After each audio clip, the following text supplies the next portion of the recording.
For the record, my name is Enrique Pepin, District 5 Boston City Councilor, and I'm the chair of the Boston City Council Committee on City Services and Innovation Technology.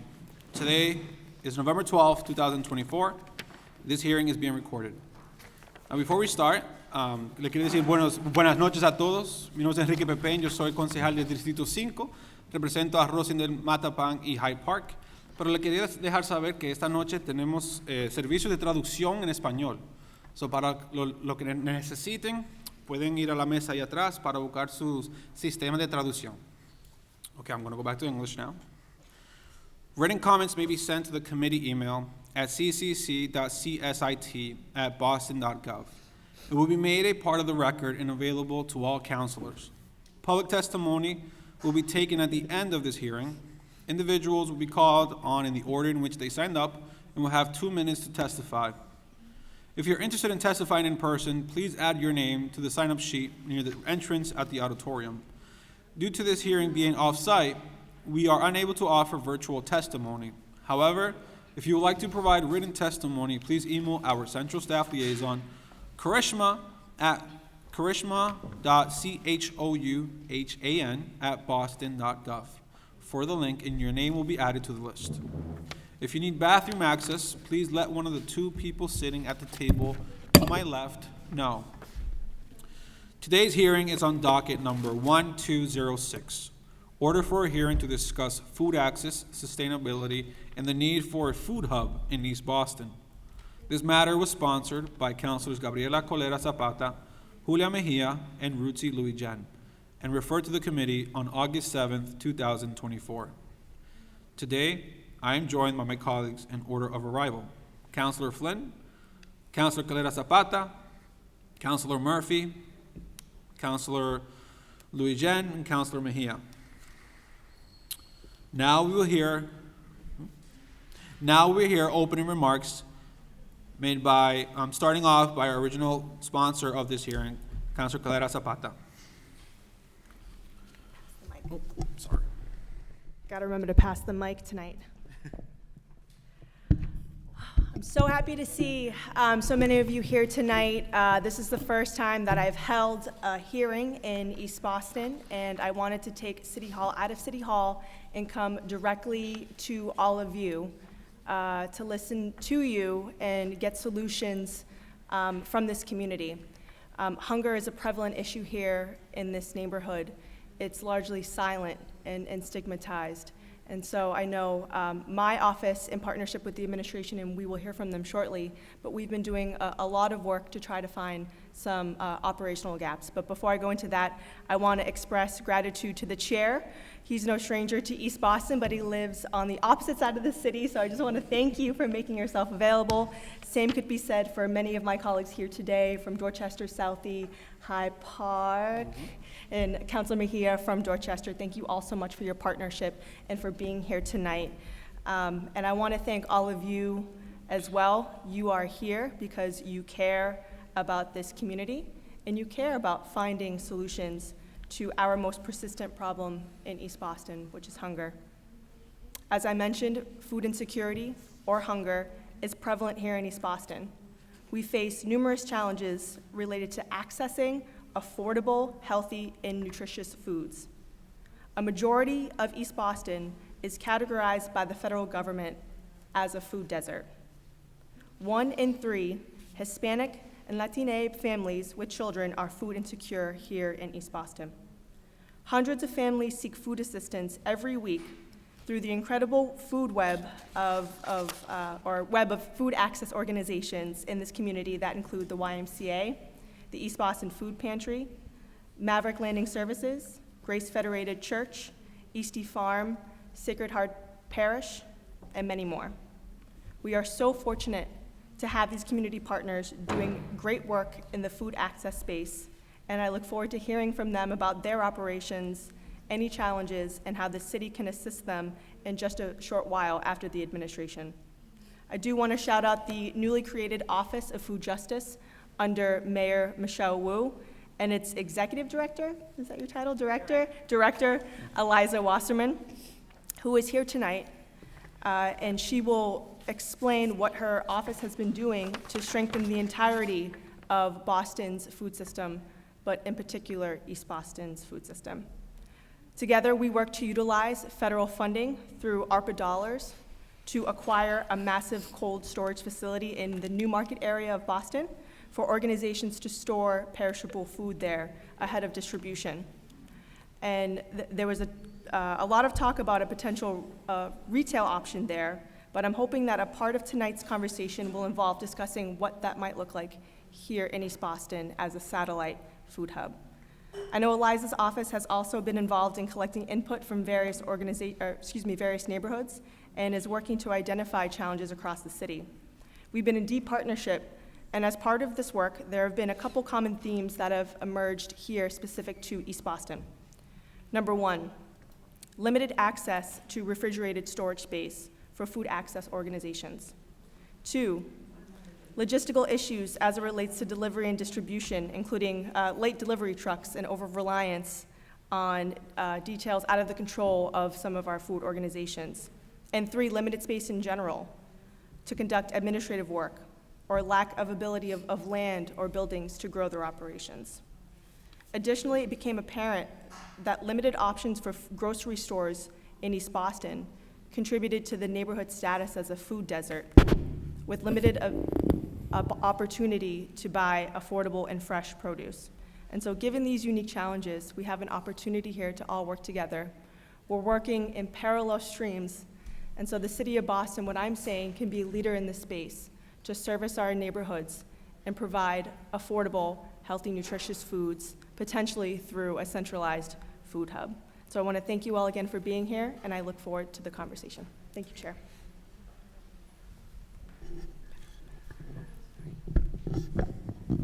Okay, now we will hear from the other co-sponsors, starting with Councilor Louis Jen. Oh, is Mejia the second co-sponsor? Councilor Mejia? Okay. You guys may go. Good evening, everyone. Buenas noches a todos. I'm Ruth C. Louis-Jean, President of the Boston City Council, and I just want to thank Councilor Gabriela Coletta for her leadership. This is an incredibly important topic, and we know that there are so many people in East Boston working on this issue, from Sandra over at the East Boston Food Pantry and Soup Kitchen, to Kanan at Eastie Farms, to so many people who are trying to address the issues of food insecurity. So I look forward to hearing from all of you, to hearing from the administration. Thank you for being here. I know that the director cares deeply about access to food justice, and I know that, Shanti, it's good to be working with you again on this matter. We know that the administration, via ARPA funds, has been able to do some really innovative work around food refrigeration. Because of East Boston's location and geography, it might make it difficult for East Boston to participate in the city's very great and important efforts to really address issues of food insecurity. So I look forward to thinking about how we think about the specific needs of East Boston and how we can address them with city resources. Thank you. Thank you, Councilor. Councilor Mejia? Buenas noches, ¿cómo están todos? Bien. Bueno, estoy súper agradecida para mi colega, a la concejal Coleta Zapata, que de verdadmente como una persona que vive aquí en East Boston siempre está pendiente de las necesidades de la comunidad hispana.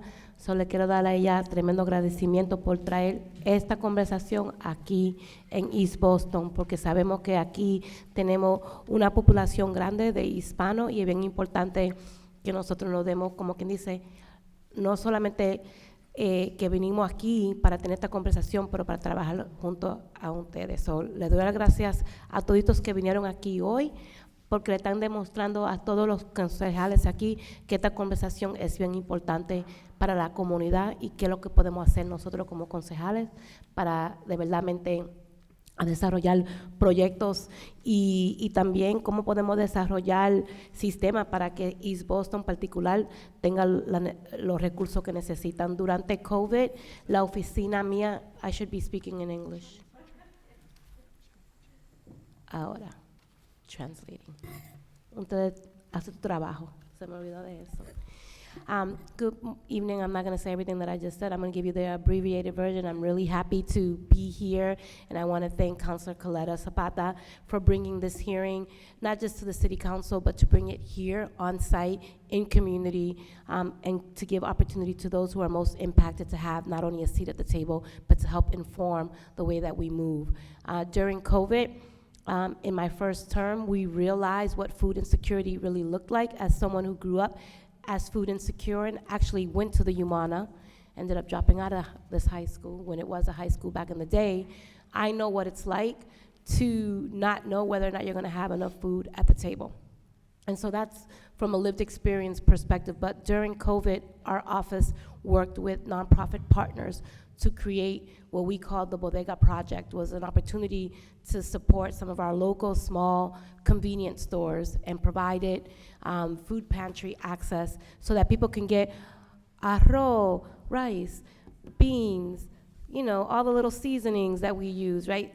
Culturally competent access to food during the height of COVID, right? So one thing is sustainability and being able to have access, but I think it's also critically important as we continue to have these conversations that we ground the cultural perspective of the accessibility to this conversation, because I think that sometimes those things get lost, and I want to just uplift that when we're talking about food insecurity, it should never be you get what you get and you don't get upset. It should be making sure that we are providing the type of resources and food to folks in ways that they know how to cook with.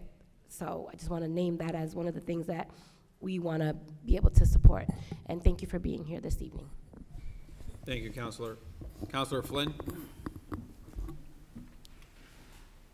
Thank you, Mr. Chair, and to Councilor Coletta Zapata for this important hearing on food access in East Boston. To Councilor Coletta Zapata, thank you for your commitment to ensuring social and economic justice for all, whether it's in East Boston or across the city. Having access to fresh and nutritional food is fundamental for health and well-being of our residents. Everyone deserves access to nutritional food. Unfortunately, too many residents still face the threat of hunger. According to a May 2024 report by the Greater Boston Food Bank that Councilor Coletta just mentioned, nearly 2 million adults in Massachusetts are food insecure. 30% of state households report food insecurity, with a stark racial disparity. During COVID-19 pandemic, disparities were particularly evident when we witnessed high levels of food insecurity among our immigrant families in the Latino, Black, and Asian communities, and including military families as well. We must recognize how food access continues to be a critical issue for many families and neighbors in need, commit ourselves to supporting families and people struggling with food insecurity. We need to ensure our children, families, seniors, others in need of access to nutritional food have it. I look forward to this hearing, learning more about food access in East Boston and the ways we can partner together. Again, want to say thank you to the residents for being here, and that you also have an outstanding district city councilor that is staying on top of these critical issues. Thank you, Mr. Chair. Thank you, Councilor. Councilor Murphy? Thank you, Chair, and thank you to the residents and to the translators for being here, making sure that we feel welcome. Talking about food insecurity is a hard thing to talk about, right? People don't want to admit that they can't pay all their bills and then also make sure that their house is full of food for themselves, their family. So this is a hard conversation always to have, but an important one. So thank you, Councilor Coletta, and I think it is important that we're here in the community. And as an at-large city councilor, I know that there's no neighborhood, unfortunately, that isn't affected by this. But to make sure that this conversation is centered around, which I know it will be, but centered around the culturally competent food.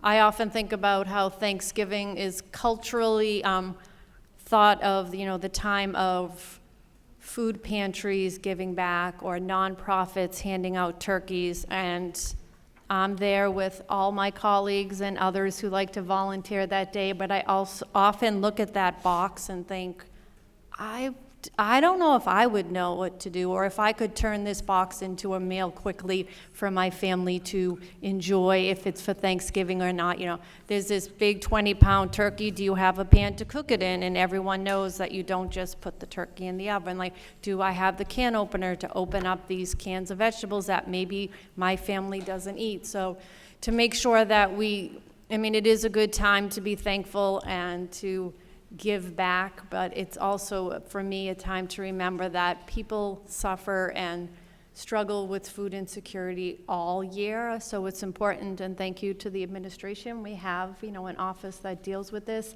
and we can continue to want to lean on our food pantries, who I know are at the brink. We talked about the ability during OPER funding, which was this once-in-a-lifetime ability with all of this, extra money to put towards social needs, and many of us advocated, and I know the mayor herself advocated, to put funds towards nonprofits, many in here in East Boston, to support food distribution. But what are we going to do going forward, and how do we make sure it's not just the nonprofits offering that? And when I think of food deserts, like Charlestown, they have a Whole Foods, but they have to leave the city to go to an affordable supermarket for many of them. So making sure that there's food close by that's healthy, that's culturally competent. I was a school teacher for over 20 years, and it seems like there's always corner stores right near elementary schools, and kids would, oftentimes come in with that small, dark plastic bag, but in it would be a small juice and like a honey bun, and that would be their breakfast, but it was expensive and it was so unhealthy for them. So how do we make sure that we make, eating healthy something that we all have access to, and that we have it, not just the schools making sure we're supporting it, or our community centers, but that we have food access for all of our neighbors here in East Boston and across the city. So looking forward to this conversation and partnering with our colleagues to help. Thank you, Chair. Thank you, Counselor.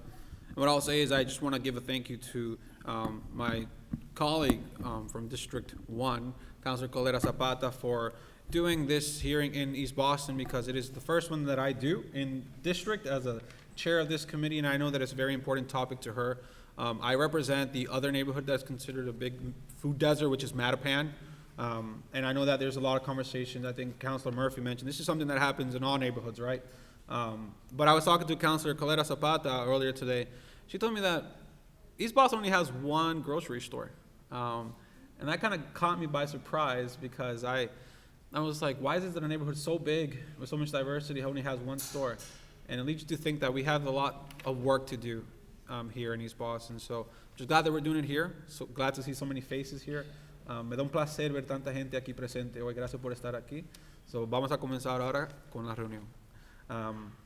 I would like now to introduce today's panelists testifying on behalf of the administration. Director of the Office of Food Justice, Eliza Wasserman, and Director Shani Fletcher. The floor is yours. Good evening, buenas noches. Just going to be speaking in English because it is a bit easier for me, and I am glad that we have interpreters here. Thank you to the council for making that happen. My name is Eliza Wasserman. As was mentioned, I am grateful to be able to serve as the director of the Office of Food Justice, and I want to thank Councilor Coletta Zapata for this hearing, as well as all of your other work, and to the whole council, but especially to Councilor Coletta Zapata for really the passion of serving her constituents and really all residents on this issue. It has really improved our office's ability to meet people's needs, and I'm grateful for that partnership. And just want to say thank you to everybody who's here tonight. There's a lot of other things you could be doing, and you're here, and really we can't solve these issues without you, without your ideas and your partnership and your commitment, and probably all the work you've already been doing. So thank you for being here and all of the work that you are already doing. So the Office of Food Justice's mission is to build a food system that is equitable, resilient, just, and sustainable. And we are doing that. Our core focus is doing that while addressing food access in the city, and weaving that into also trying to make systemic change to the food system at the local level and beyond, which also includes addressing the food system's impact on the climate. Here in East Boston and across the city, we know that the levels of food insecurity have continued at a very high level since the pandemic. They have not gone down. We see 43% of Boston residents were faced food insecurity at some point during 2023, and that's really a lot of people. The impacts of the pandemic are still being felt tremendously by our residents in East Boston and surrounding neighborhoods. And we know that because of that, emergency food resources have continued to be needed at very high levels. So when you have this word emergency, it's really an emergency all the time for so many people. And as has been noted, East Boston has unique needs given its geographic distance from the rest of the city. And there are unique challenges that we hear about every week, whether it's from people trying to make sure everyone gets food in East Boston, or people experiencing these challenges themselves, needs for ongoing transportation to ensure that fresh food is available throughout all the different neighborhoods in East Boston. And we are so grateful that there are community members and organizations throughout East Boston that really have stepped up and for many years and continue to do so, and our office has been grateful to be able to partner with them at various points over the past several years, and we look forward to continuing to partner to both meet immediate needs and to shift the food system. One thing I want to note in particular is that we're also thinking about how we can work closely with community partners and the city's new Office of Climate Resilience to ensure that resilience and climate planning will address things like food insecurity and nutritional self-sufficiency for the people who live in East Boston well into the future. Some of the strategies I just want to highlight that we are currently pursuing or have pursued with, which we again, couldn't make possible without so many community partners, but that have a particular impact in East Boston, to really try to build as equitable as possible food access and distribution systems for fresh, culturally relevant food that is also regionally grown where possible.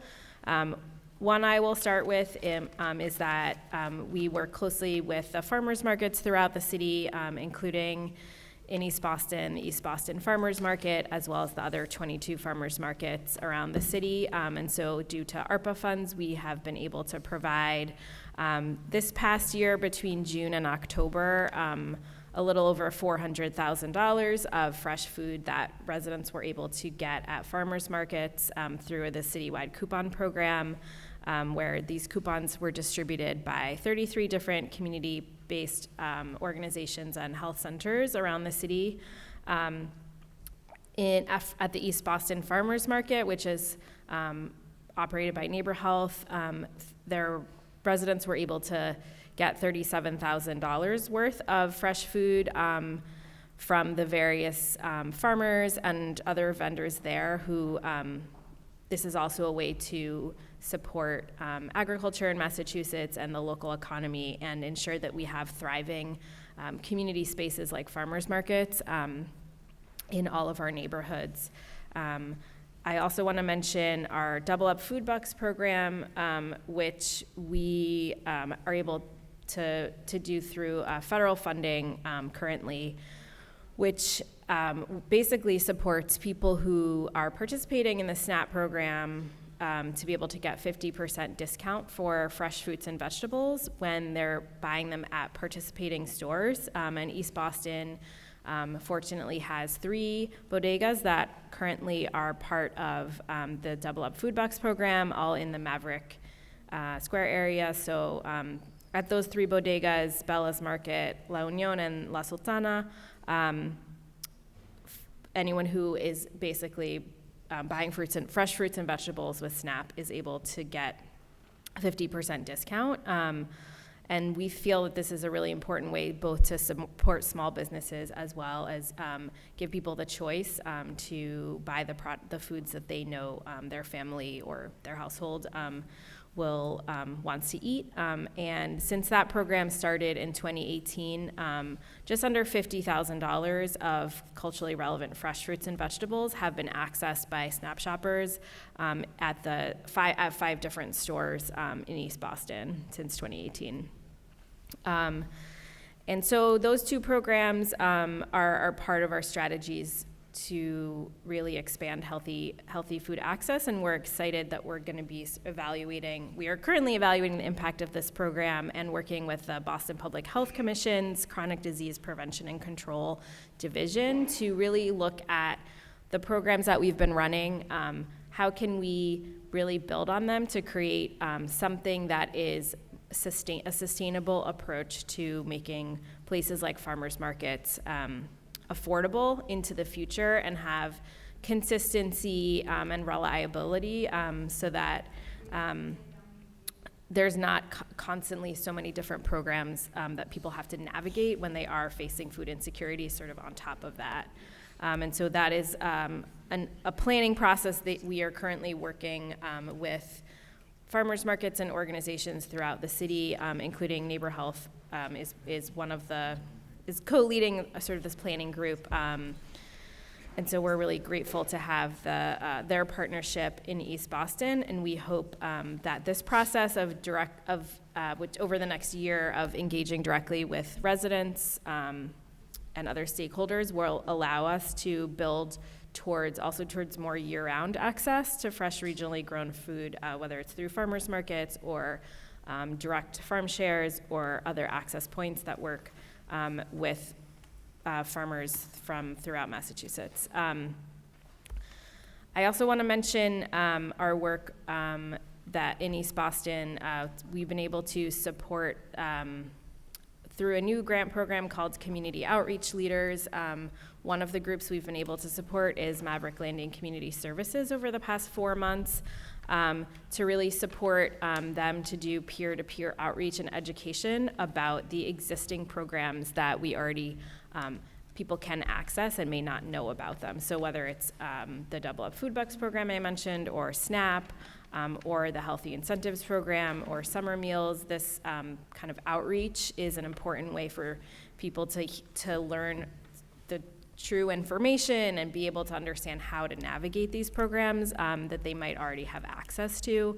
And we're really interested to learn how, what worked well about those grants and how we could build on them in the future to support community members to be both promoting existing programs and helping to generate community-driven solutions to build equitable food access. And then sort of to talk a little bit about what the counselor was speaking about, thanks to support from the council.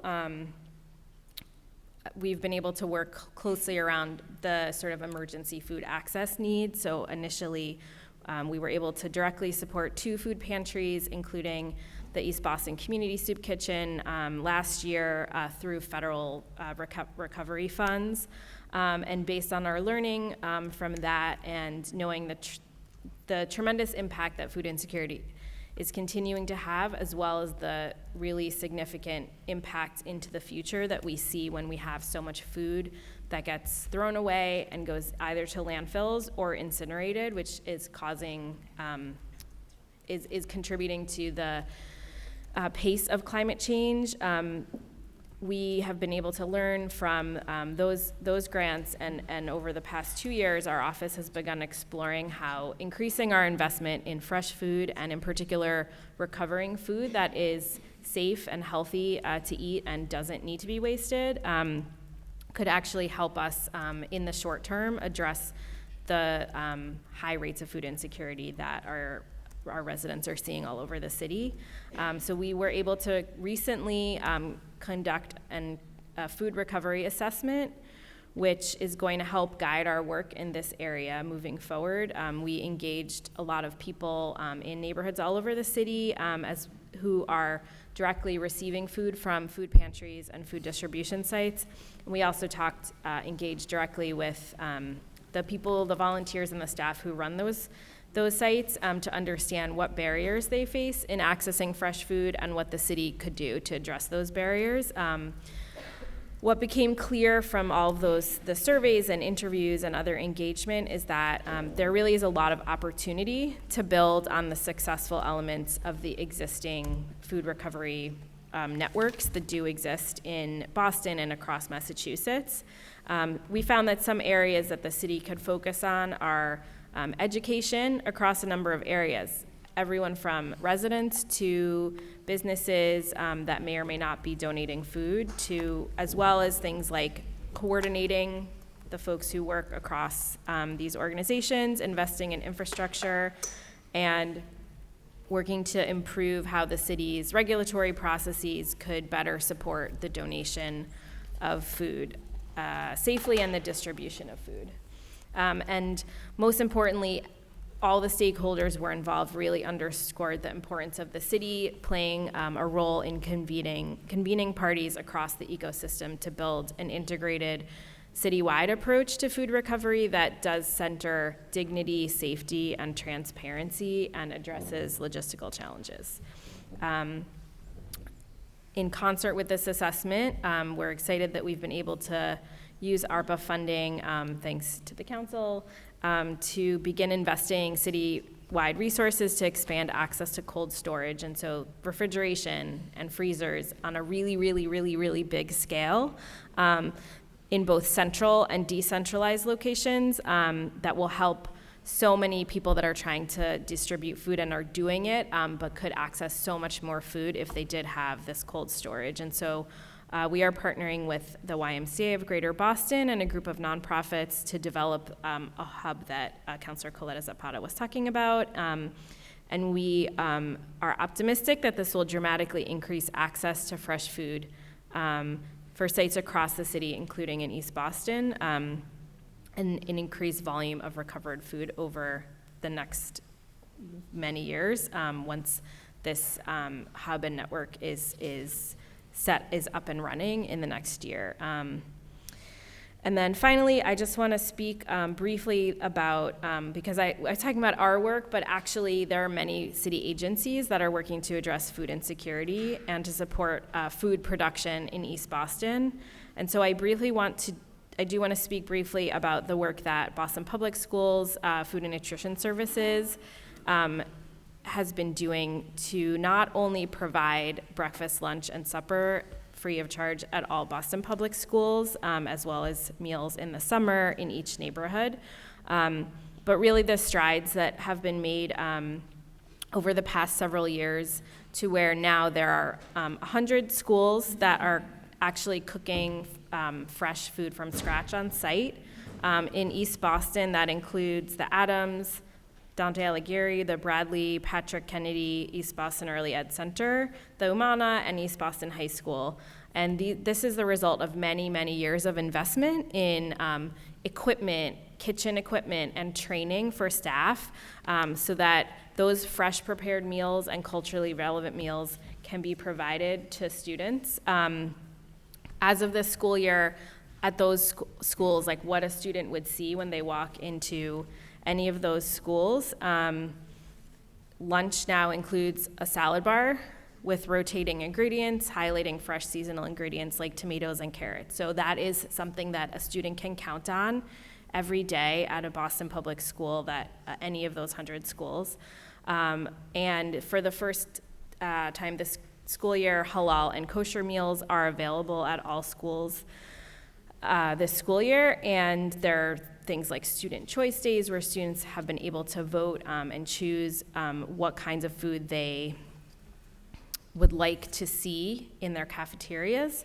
And when we think about where that food is coming from and how the city is using our resources to build the food system that we want to see, currently 15% of the $21 million budget that Boston Public school spends on food is spent on food that is produced in New England. We are working towards a goal of 30%, at least 30%, which will allow us to support our local economy and farmers, and also really create more opportunities for the foods that students see in their cafeterias to represent their cultures, to feel, help them feel like home at school, and to support small and mid-sized farmers in Massachusetts by helping to keep farmland in production and using sustainable growing practices.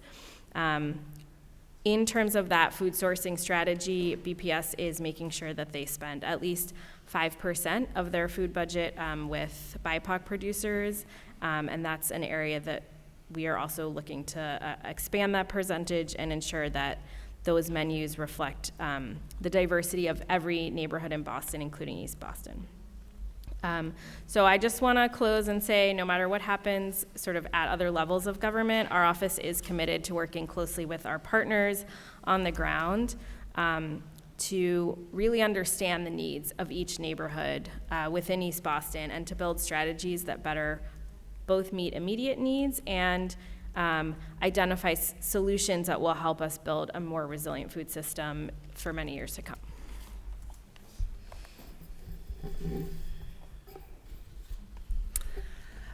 Good evening, counselors, and thank you to Counselor Coletta Zapata for the invitation to come speak tonight.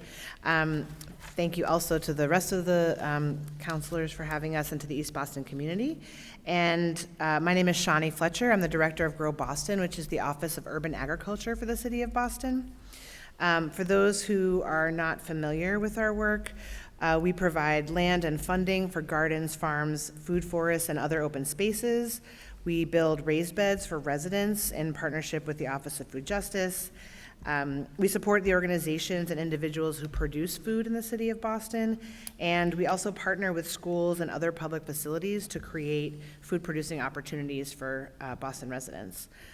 Grow Boston has partnered quite a bit with East Boston, with East Farm and with NOAA to increase urban agriculture in East Boston through community farms, a geothermal greenhouse, and raised bed gardens at residents' homes. And we also have worked with East Boston community members to develop, as East Boston was one of our four priority neighborhoods that we work with to use urban agriculture to combat food insecurity. And so we did, from 2023 into early 2024, an urban agriculture recommendations process, and did some significant community engagement in East Boston to help develop recommendations for expanding urban agriculture, both in East Boston and more broadly.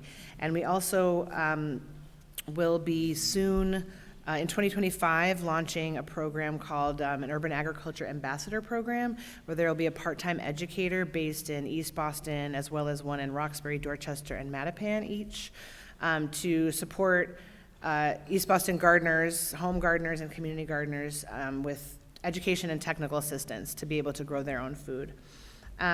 So tonight, Councilor Coletta Zapata invited me to come speak particularly about rooftop farms and their potential to further contribute to neighborhood food security, but I'm also happy to answer questions later about other aspects of our work.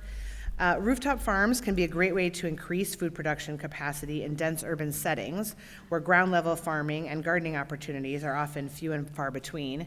And East Boston is a great example of this, as being one of our densest neighborhoods. Boston has some fairly large rooftop growing spaces already, including one at Fenway Park and two at Boston Medical Center. There are also some smaller scale spaces across the city, some of which are food producing, such as at Boston Children's Museum. I don't know if folks have seen that one. And some which are more oriented around non-edible landscaping. Rooftop green spaces, whether or not they produce food, can yield other benefits such as reducing urban heat island effect, which is a major issue in the era of climate change, as well as providing gathering and educational space. As you might suspect, finding appropriate rooftops for food production requires assessing key factors related to weight and water management. There are also particular needs that come into play if one is considering placing a greenhouse on a roof, including wind and reflectivity concerns. Establishing rooftop farms or gardens is easiest to do when they're incorporated into new buildings so that all essential design and infrastructure features are taken into account from the beginning. However, there are many existing buildings in Boston that could hold a rooftop farm, and there's every reason to think that establishing one in East Boston could be done. Other key factors to consider when pursuing rooftop growing are security, safety, accessibility for people and equipment and materials, and whether and how to make the space accessible to the broader community beyond those who are directly engaged in the food production. Recently, Grow Boston has been exploring how we might support the integration of food production into housing development. This is an exciting new area for us. But we are in the very beginning stages of figuring that out. And in general, we are really committed to increasing food security through food production throughout the city, and look forward to the possibility of supporting the expansion of rooftop farms as one of those strategies here in East Boston and beyond. And I'm happy to answer any questions you may have about our work here in East Boston or more broadly. Thank you. Thank you so much for those opening statements. At this time, I'm going to allow my colleagues to ask questions, and I'm going to start with the original sponsor of this hearing, Coletta Zapata. But I do want to let my colleagues know I'll be giving you all 4 minutes each for questions. If any of you have more questions after your allotted time, we will do a second round, but I just want to be respectful of everyone's time tonight.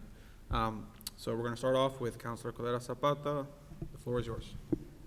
Thank you so much, Chair, and I want to thank you all for that very thorough way to start the evening and really understand the entire scope of your work and just how much work you've been putting into this since the creation of the Office of Food Justice. Understanding that I have 4 minutes, I'll be very quick with my questions, and I apologize if I interrupt. I just want to be sure to ask what I have prepared here based on your testimony. So the first thing that I want to ask you is just how we're going to close some of these funding gaps that we will see once federal funds run out. You had mentioned something about the citywide coupon program and having that come from ARPA dollars. There's about $400,000 that we may not see, given the fact that for those here, ARPA dollars, when we say that, that's money from the federal government that was pushed to the states and then the cities to mitigate the impacts of COVID. And that money has already been distributed and it's running out. And so my question is how we are going to close that gap once we know that those federal funds will eventually run out. So specifically for that program, we've been aware for some time that this was temporary funding, and that's really the impetus for the planning process that we are working on with the Boston Public Health Commission. So we have resources from actually another federal grant they have to really work with this group of stakeholders to develop a more sustainable approach.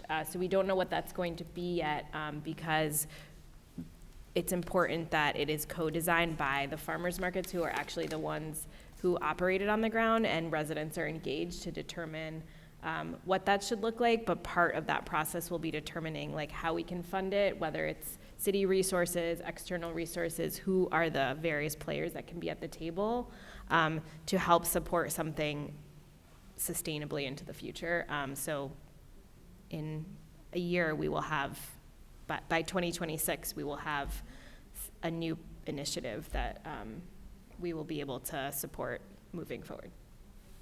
Thank you so much. And I know you had talked about this, this food rescue assessment, talking about shifting away from the back end, which is the composting, right? When folks throw food away, and we're talking about major retailers like Shaw's, Stop and Shop, Panera Bread, when they have still safe to consume foods that could feed some of our most vulnerable and folks that are going hungry here. You had mentioned that there was a food rescue assessment. I'm wondering, in that effort, what have you identified as barriers for folks or for organizations acquiring this food? And then overall, what are some of the recommendations, some of the innovative solutions that you've come up with? I know you and I spoke about the Milan model, if you can elaborate on that, and how that's helped Milan, Italy, address some of their hunger issues. So if you want to just elaborate on some of the barriers that you identified and also potential solutions that the City of Boston can take. Yes, so briefly, I think there were, I would say, a wide range of barriers that included everything from businesses not knowing that they could be donating food legally, or just not knowing the right organization that could come pick it up from them. Everything from that to like parking, to, one of the big things we've talked about is access to cold storage. And so that's why that's something we've prioritized to sort of fast track, because it's really a bottleneck for so many other things, whether it's permitting or just being able to have fresh food, or to keep things longer because you're able to freeze them. So those are a few of the barriers. And one of the things that came up a lot is collaboration, and how important groups, there are some groups that work with big grocery chains, there are some that work with smaller restaurants or catering halls, and they know each other, but there's definitely a lot more food that we could be capturing if everyone was working together and was able to say, like, hey, people have said to us, someone will call them and be like, hey, like, there's this huge truck of cucumbers, but that one organization, like, can't take all of them. And so if the city could be able to partner and have a cold storage space to be able to say, like, great, you know what, we'll take all the cucumbers, and then we'll figure out, like, between these different, like, 15 different organizations, they're gonna split them up. We haven't been able to do that before, and so it means that a lot of food is actually, unfortunately, despite all the resources put into growing it, it's actually just composted at best or going into the trash. So that's one of the things that the city of Milan has really pioneered that we're looking at, is that combination of collaboration and cold storage, and then giving people access to choice. And so, like, creating a space that feels like a grocery store, that's open hours that people can actually go to if they're working, and they don't have to sort of run around all week looking at the hours of different food pantries, or even all month. And it feels like a space with dignity that someone can go in, whoever the person is, any of us could go in and say, like, you know what, this is what I need, and I have fresh produce, milk, eggs, meat, fish, like, available, and there isn't a stigma attached to that. So that's really what we're hoping to use all these different resources and this assessment to move towards with the many partners in the city that are already doing this work. Thank you so much for that. And just to put an exclamation point, I know that my time is up, but something that really inspired me for this particular hearing order was hearing Eliza talk about this model, rather than various organizations succumb to some of the logistical issues with delivery trucks, and folks then having to respond in their daily life. Right?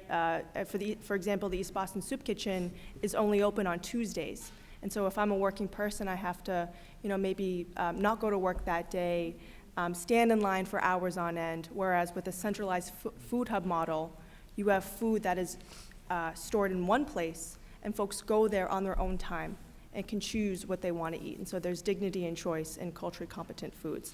And so that's why I think when you talk about investing in infrastructure, I'm always going to advocate for a place in East Boston here and utilizing some of our municipal resources to make that a reality. But I just wanted to underscore that and bring it home to the point of this hearing order, and just say thank you so much and be respectful of my colleagues' time. Thank you. Thank you, Councilor. And I just do want to mention to any of the speakers, both the panelists and the councilors, if you could just make sure you speak into the mic so that our translator in the back can hear you well. All right, next up we have Councilor Louis-Jean. Thank you, Mr. Chair, and thank you to the panelists again. I have two questions. One, Director Wasserman, we've talked about, for different reasons, around Haymarket and around the abundance of food sometimes that they have left. I know I grew up going to Haymarket, and I know there are folks here who go to Haymarket all the time downtown. And we're thinking about what that looks like in partnership with the refrigeration, the citywide refrigeration. Is there a potential, and I'm thinking about this because I've had conversations with Councilor Coletta Zapata about this as well, to think about what using Haymarket and the overage that they experience to help address some of the food insecurity that folks face in East Boston.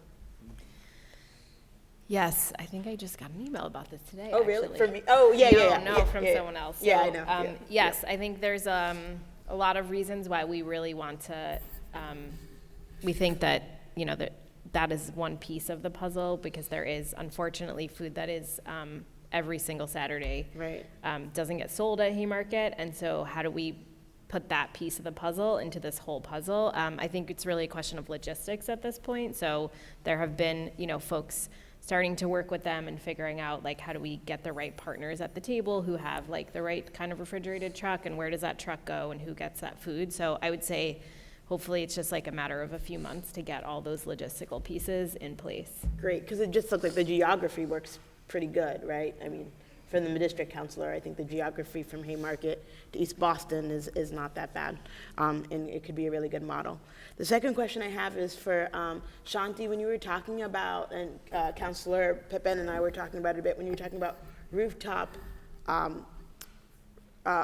farms, I'm just thinking about, like, you know, some people have access to rooftops, others don't where they live, right? It's a good model for folks in a dense city, for people who have access to rooftops. But I've seen people, like, have balcony mini farms.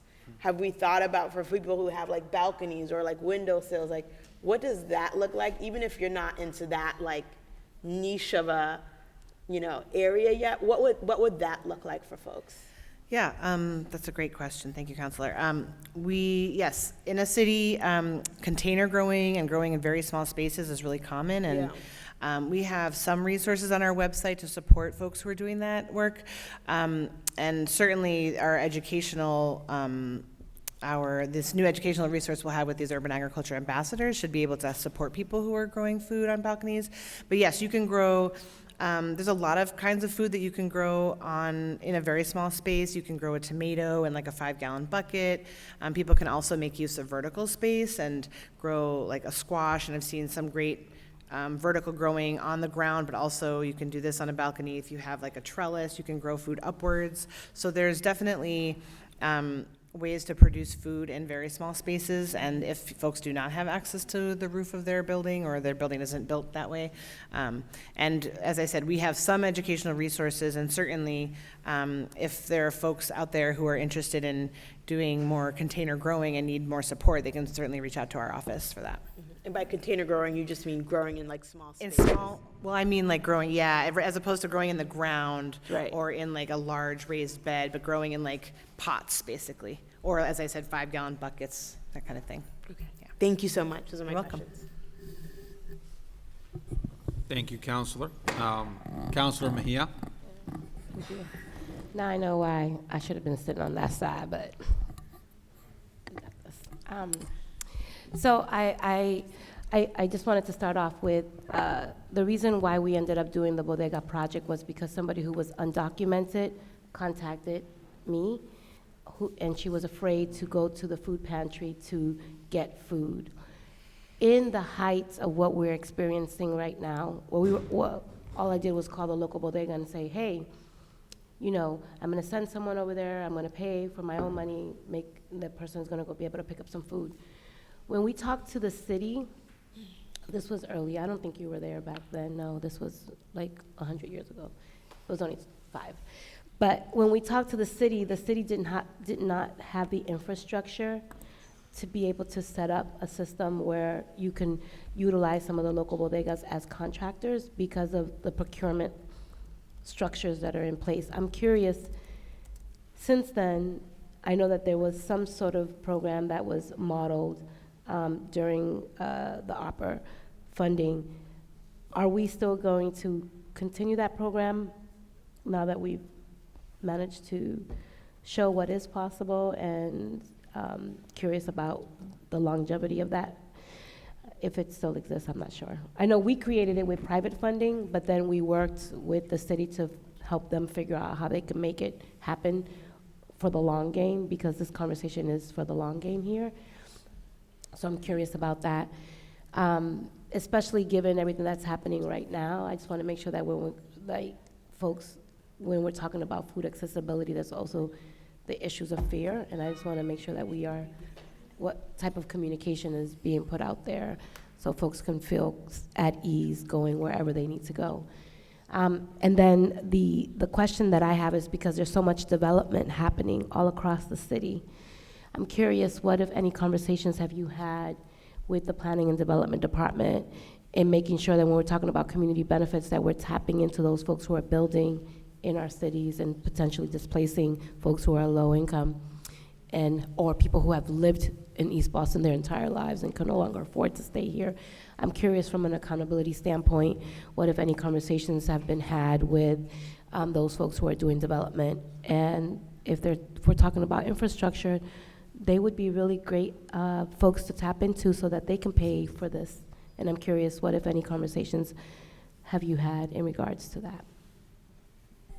Thank you. Thank you for your work on the Bodega project. I feel like it has had a big influence in our office. I think the fear question is really important, and it's one I've been thinking about what more we do need to do moving forward, whether it's a food pantry, a school, like any type of, there are so many places where we need to make sure people are continuing to be able to access food. I think the program you're talking about, that our office, before I was in this role, built on your work, was the Food Access and Local Supply Program, which was a temporary pandemic strategy to, when there were supply chain issues, there were community organizations could basically put in orders for like basic, like black beans, rice, cornmeal, all these things with local food businesses, and that was temporarily, actually, I think before the ARPA funds, with other emergency pandemic funding. So that program ended, I believe, in 2021 or 2022, but I'm pretty sure it's 2021. Our work currently with bodegas is more specifically on the retail side for the SNAP incentive program. So really quick, just before yeah. we go on, because that's where the time is up. Because I think it's important to recognize that not everybody has SNAP. Mm-hmm. And so I just want to make sure that we're thinking about all of the folks who are facing food insecurity. I think about their students, their adults, there are folks who don't qualify for SNAP. And I just want to make sure that we're thinking about these conversations, that we're thinking about all of those folks who are falling through the cracks. There's college students that I know are food insecure. There are folks they're working professionals who are food insecure who don't qualify for SNAP. So that Bodega project was really, not to say that I'm going to keep pushing for what I created, but I just think that it was well set up for everyone to be able to access, not just folks from SNAP.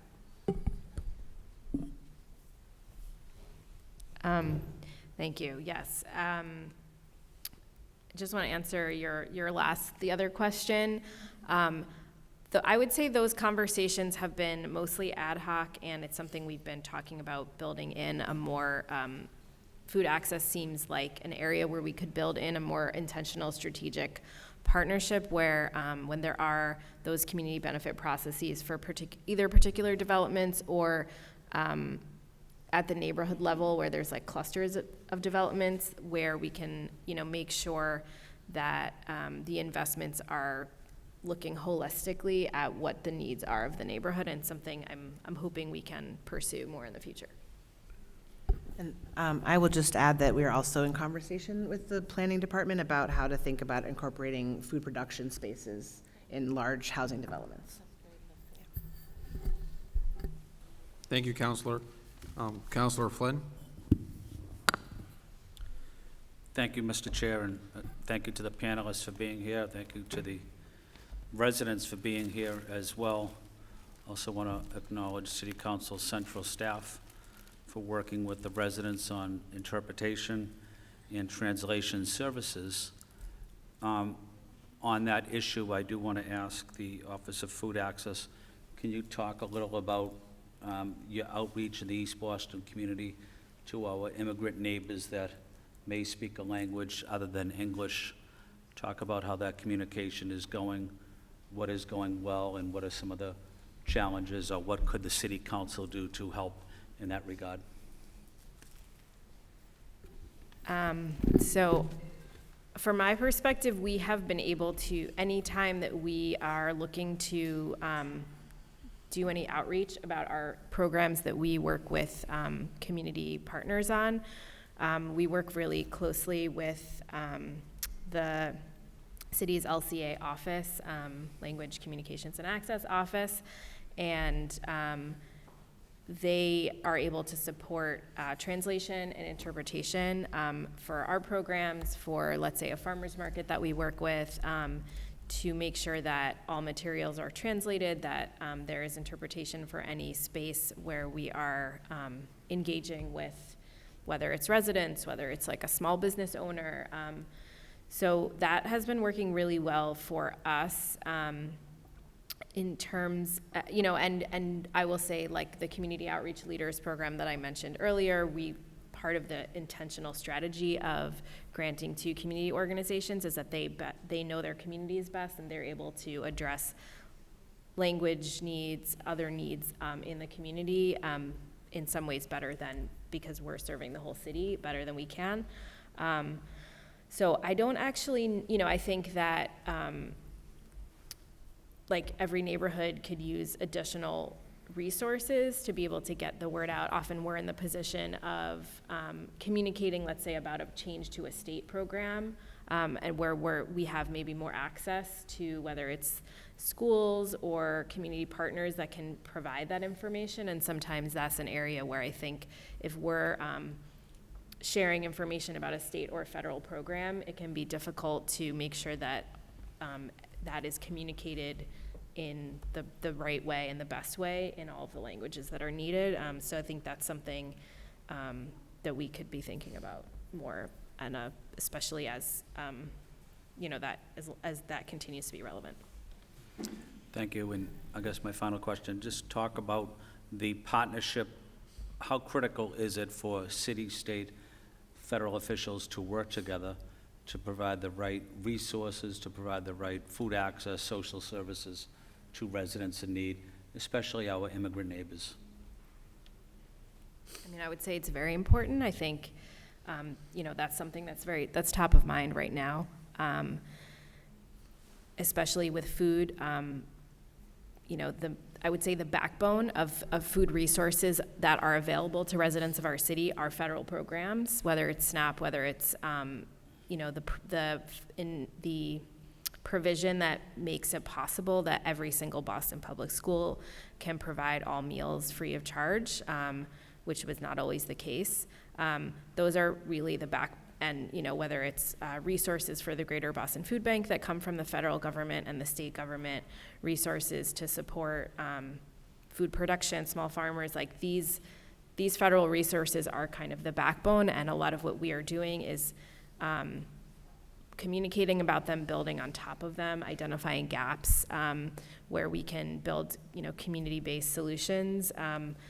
But that communication and consistency, right, that there's the ability when you have state and federal resources to provide consistency for people and for households is critical, especially when it comes to food resources, and especially when it comes to folks who might be newer to this country, folks whose first language might be a language other than English.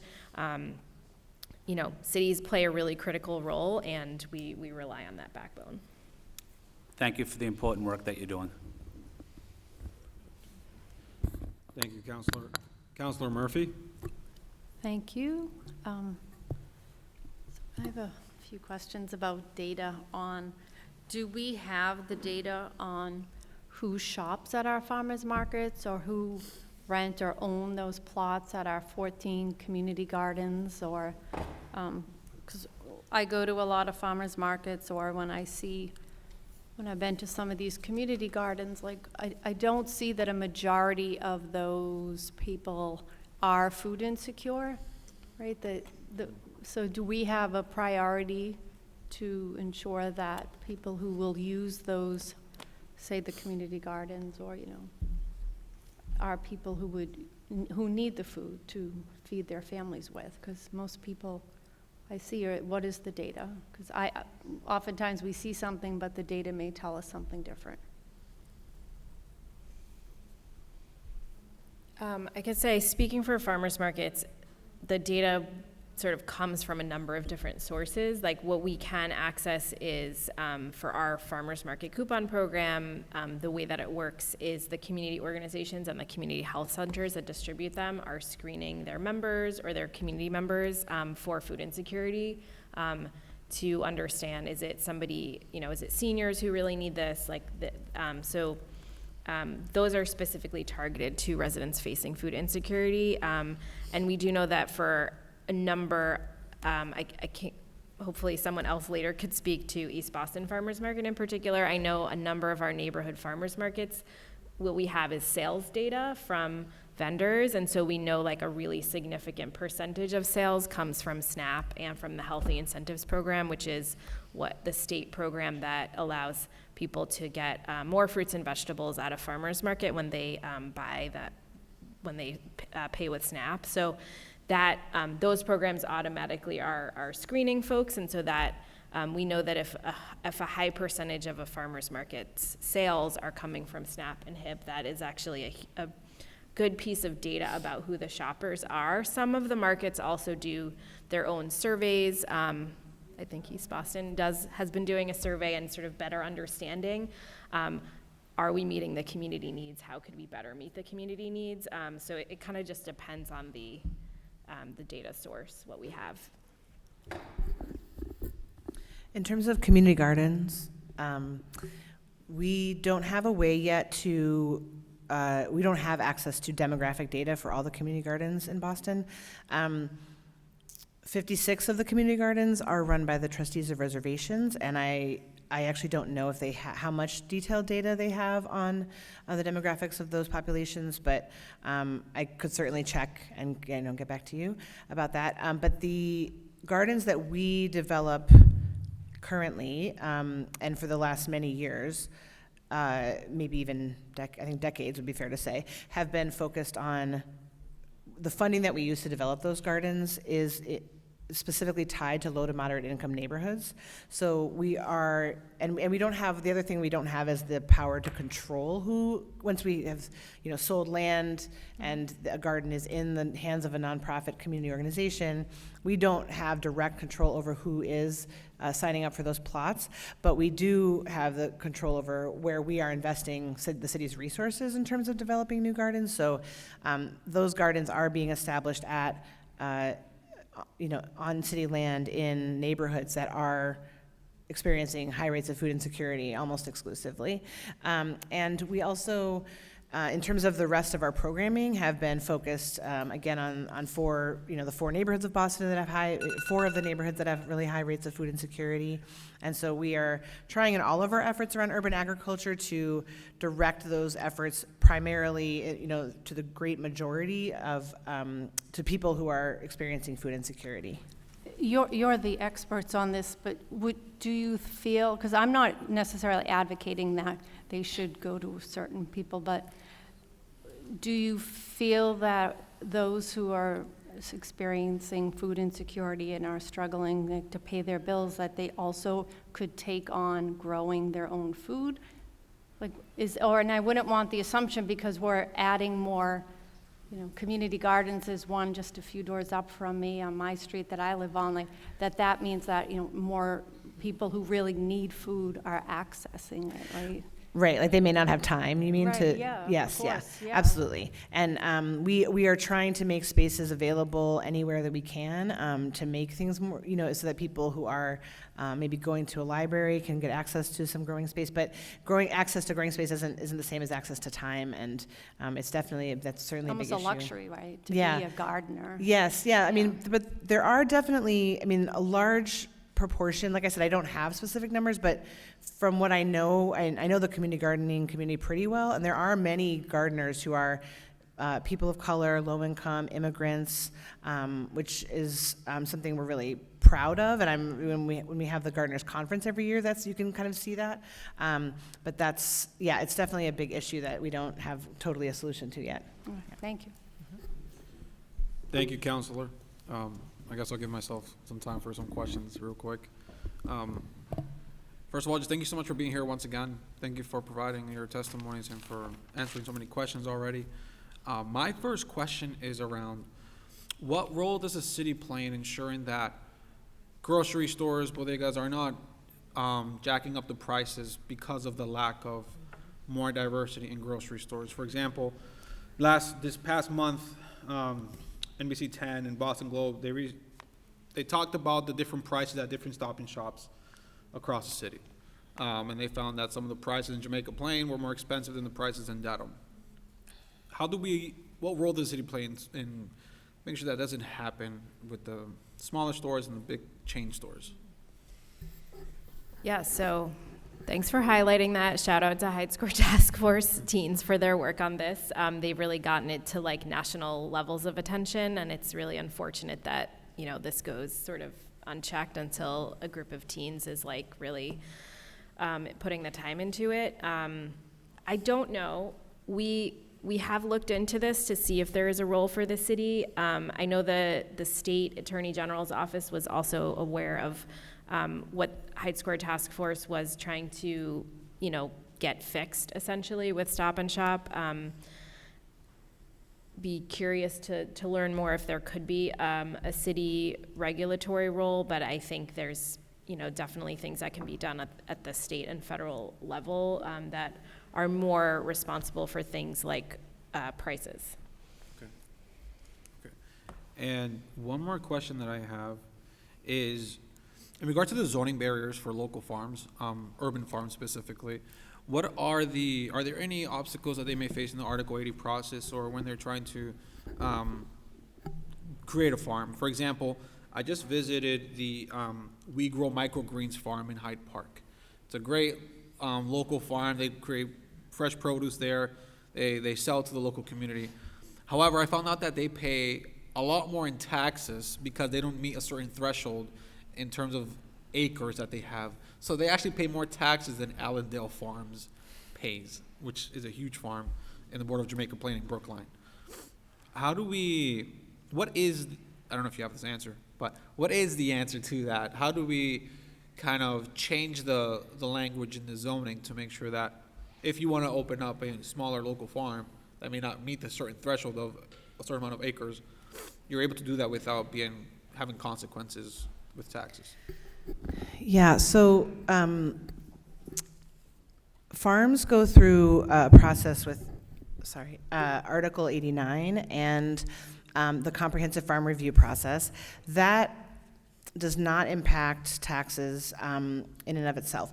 The main issue with, and I'm familiar with this issue for me, We Grow Microgreens, because they are, it's possible they're our biggest farm. They're certainly our biggest for-profit farm in Boston, and they do great work. This tax issue is actually a state-level issue, so we have been really limited in the impact we can have on addressing it. I think there are various things that we are beginning to ourselves as the Office of Urban Agriculture get a handle on that, and working with colleagues in other departments that are city-level policy issues that could make farming easier, in particular for for-profit farmers. But in terms of the tax rate, there are a couple of bills that are that have been worked on at the state level that could potentially alleviate that issue. But it's true, I think if they're under 5 acres, they can't access the agricultural rate. There's also been an effort at the state level to pursue, so that has been an effort at the state level, and then there's been another effort at the state level to make it possible for cities to specifically reduce tax rate for urban agriculture. But so far, those have not passed, and so we're not able to offer that. So I think, we have expressed previously some, support for that idea, but so far that hasn't gone far enough in the state process.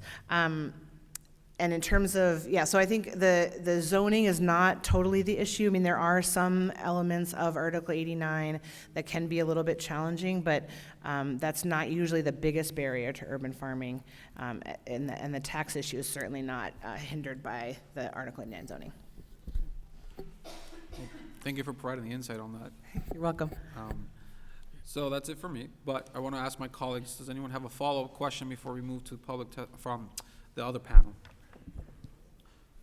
Councilor Mejia. Thank you.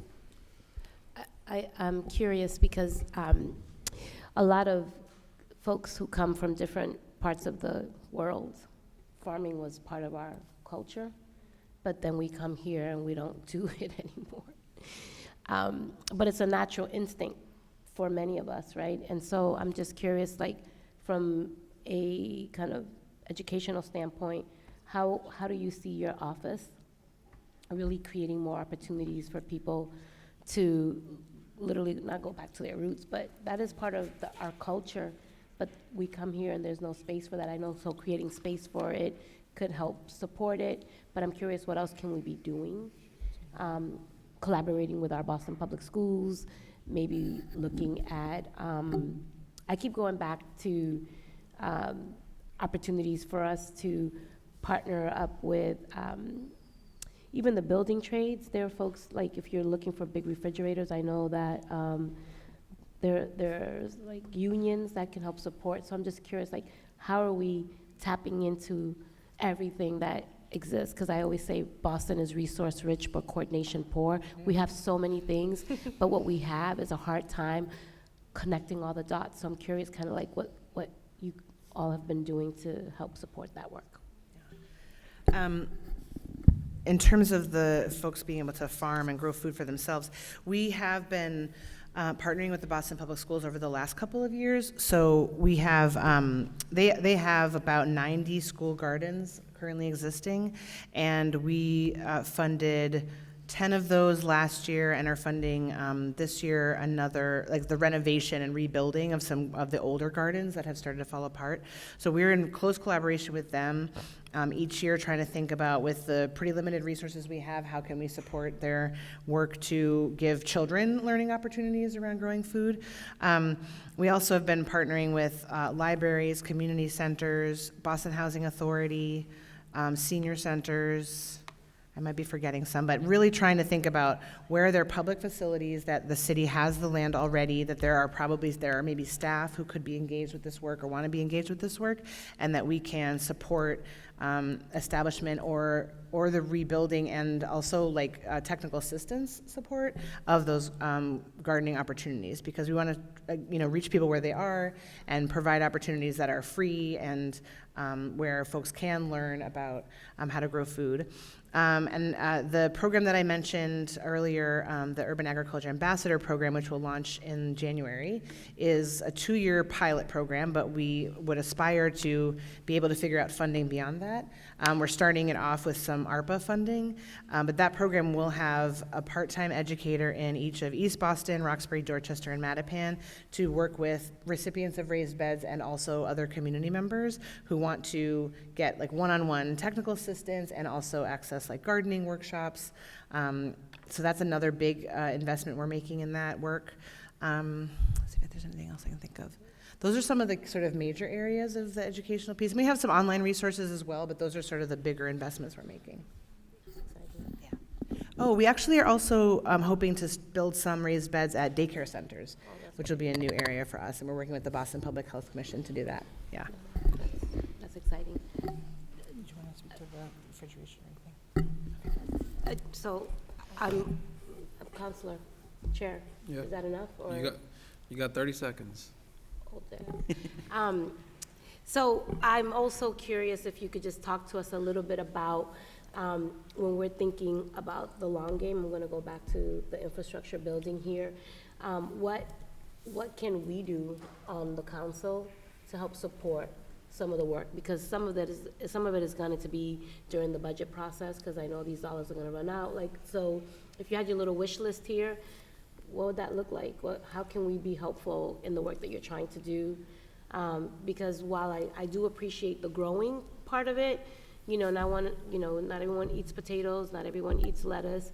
That you need oil, you need salt and pepper, you need all of these other things to make the food taste good. So I'm just curious about, like, really looking at everything that exists when you're talking about food insecurity, not just growing. So can you talk to me a little about that? Yeah, I mean, that's a great question. I honestly think forums like this are really important because, as you mentioned, we have a lot of organizations doing amazing work, and a lot of times we are really trying to convene people and think about, okay, are there bigger federal grants we could go after together as a community? And that's the kind of thing, more spaces to help people have those conversations about, like, we can be more than the sum of our individual, like, missions.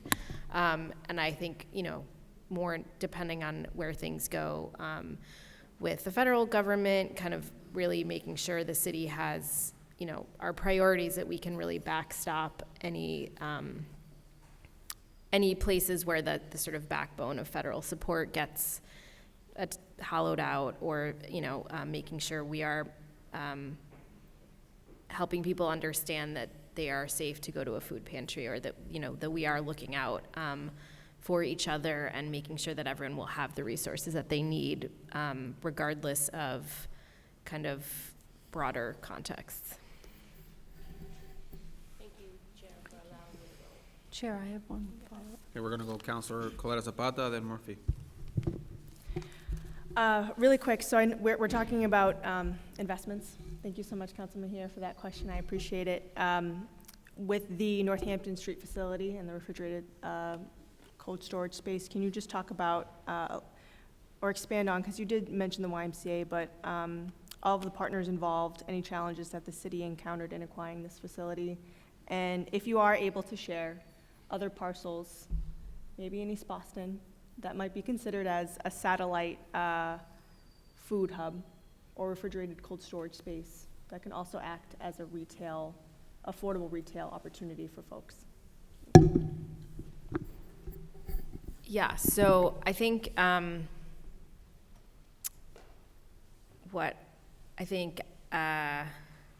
the 30 Northampton space, we're really excited about the planning process that is underway.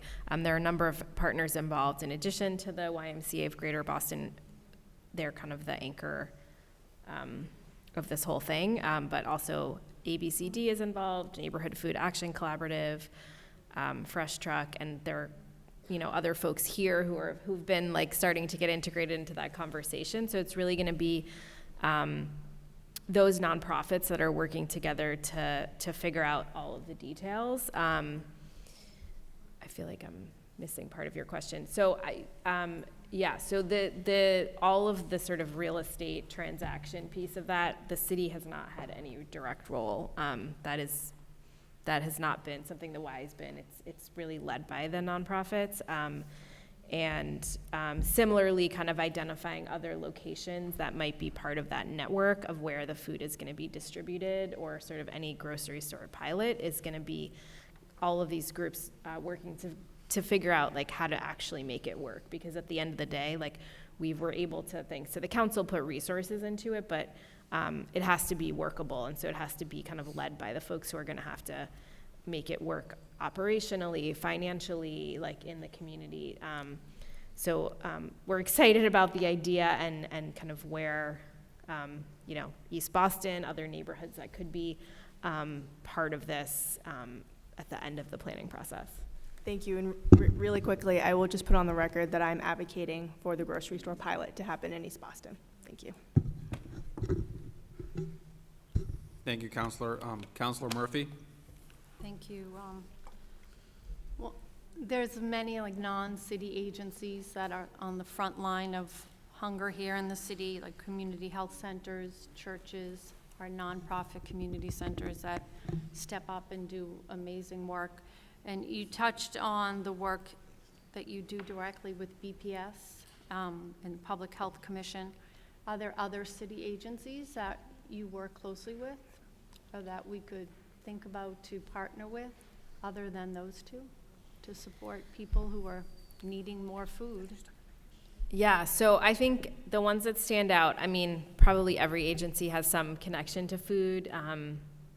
But on the sort of public-facing side, I would say, like, I would start by saying the Age Strong Commission has a really significant role. They actually have the ability to help people enroll in SNAP and track their applications with the state, which is, you know, there's only a certain number of agencies, public or otherwise, that that can actually do that, as well as sort of the role they play with Meals on Wheels and actually helping with older adults get food at home if they're not able to leave their homes. And then Boston Centers for Youth and Families also has played a pretty critical role in helping any programming that young adults are participating in, being able to have nutritious food. And I know that that's an area that they are looking to build on even further. We've been talking to them about how we can partner more, just because of the tremendous need that we are seeing with young adults, right? Even after school, we need to really meet them where they're at.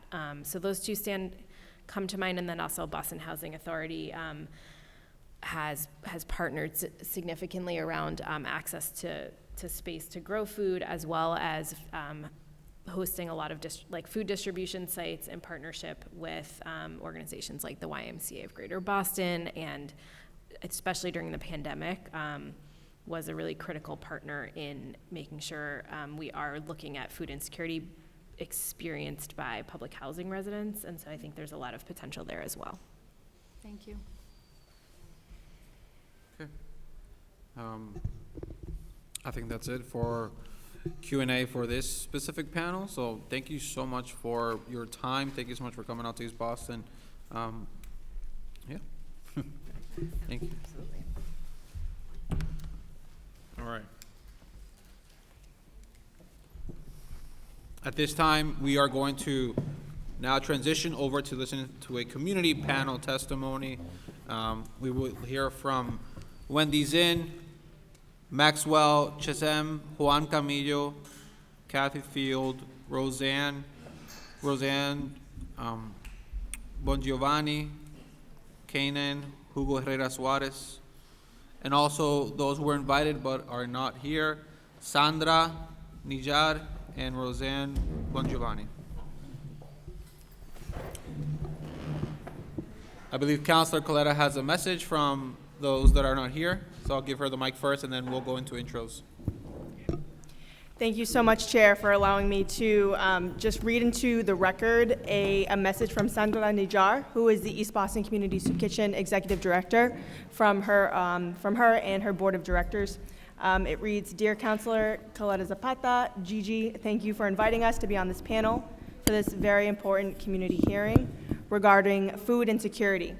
Thank you for allowing us to submit our testimony in writing. At the East Boston Community Soup Kitchen, working to provide food security has been both humbling and transformative.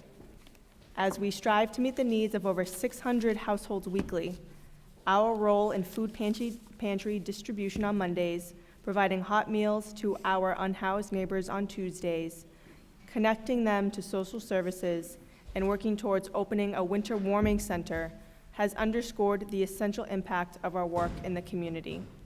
To expand our services and increase our reach, we would love the opportunity to secure space in the old police station building at 69 Paris Street in East Boston. This location would enable us to better serve those in need and create a stable, welcoming environment for everyone seeking support. While we currently operate independently, we are open to sharing the building with other organizations, provided we maintain dedicated space to continue our work effectively. This vision aligns our commitment to dignity, community, and hope for each individual and family we serve. We look forward to the possibility of growing into a new space where we can deepen our impact and provide even greater support to the most vulnerable neighbors in our East Boston community. Sincerely, Sandra Nijar from the East Boston Soup Kitchen. And I also just want to say that we invited Green Roots, who we all know and love as an incredible environmental justice organization. They said, and I'm quoting, in total support of the concept and willing to play a supporting role to our partners in Eastie, like the Soup Kitchen, Eastie Farm, MCLS, and many others, as they are much more active in food justice work in East Boston. We can offer our teaching kitchen just over the river in Chelsea as a potential resource for classes and gathering, and that is in part, but will be produced to my colleagues for the record. Thank you so much, Chair. Thank you, Counselor. All right, at this time, I would like to give the mic over to the panel. If you could just state your name, the organization you're representing, and then the floor is yours. Yeah.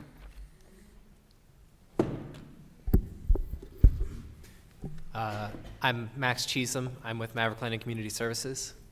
I'm the Assistant Executive Director. Wendy Zinn, I'm the Chief Social Responsibility Officer for the YMCA of Greater Boston and Eastie resident.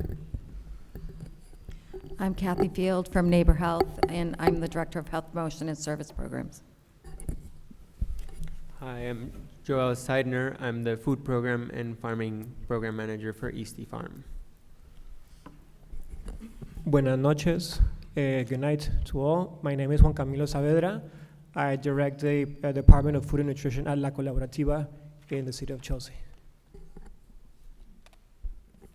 Hello, my name is Oscar. I'm actually representing for Green Roots. I'm actually their new freight farmer.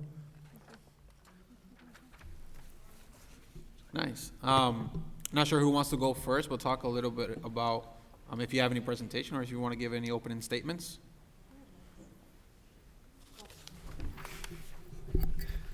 Sure. So I guess first and foremost, thank you for the opportunity to speak on this issue. I think that there's definitely been a definite observed need for greater coordination, collaboration, and greater infrastructure support for food distributions that are happening across the neighborhood. There's a lot of need that we see in the neighborhood, and it's difficult for any single organization to take on the amount of need or to invest as heavily in infrastructure as would be necessary to meet that need.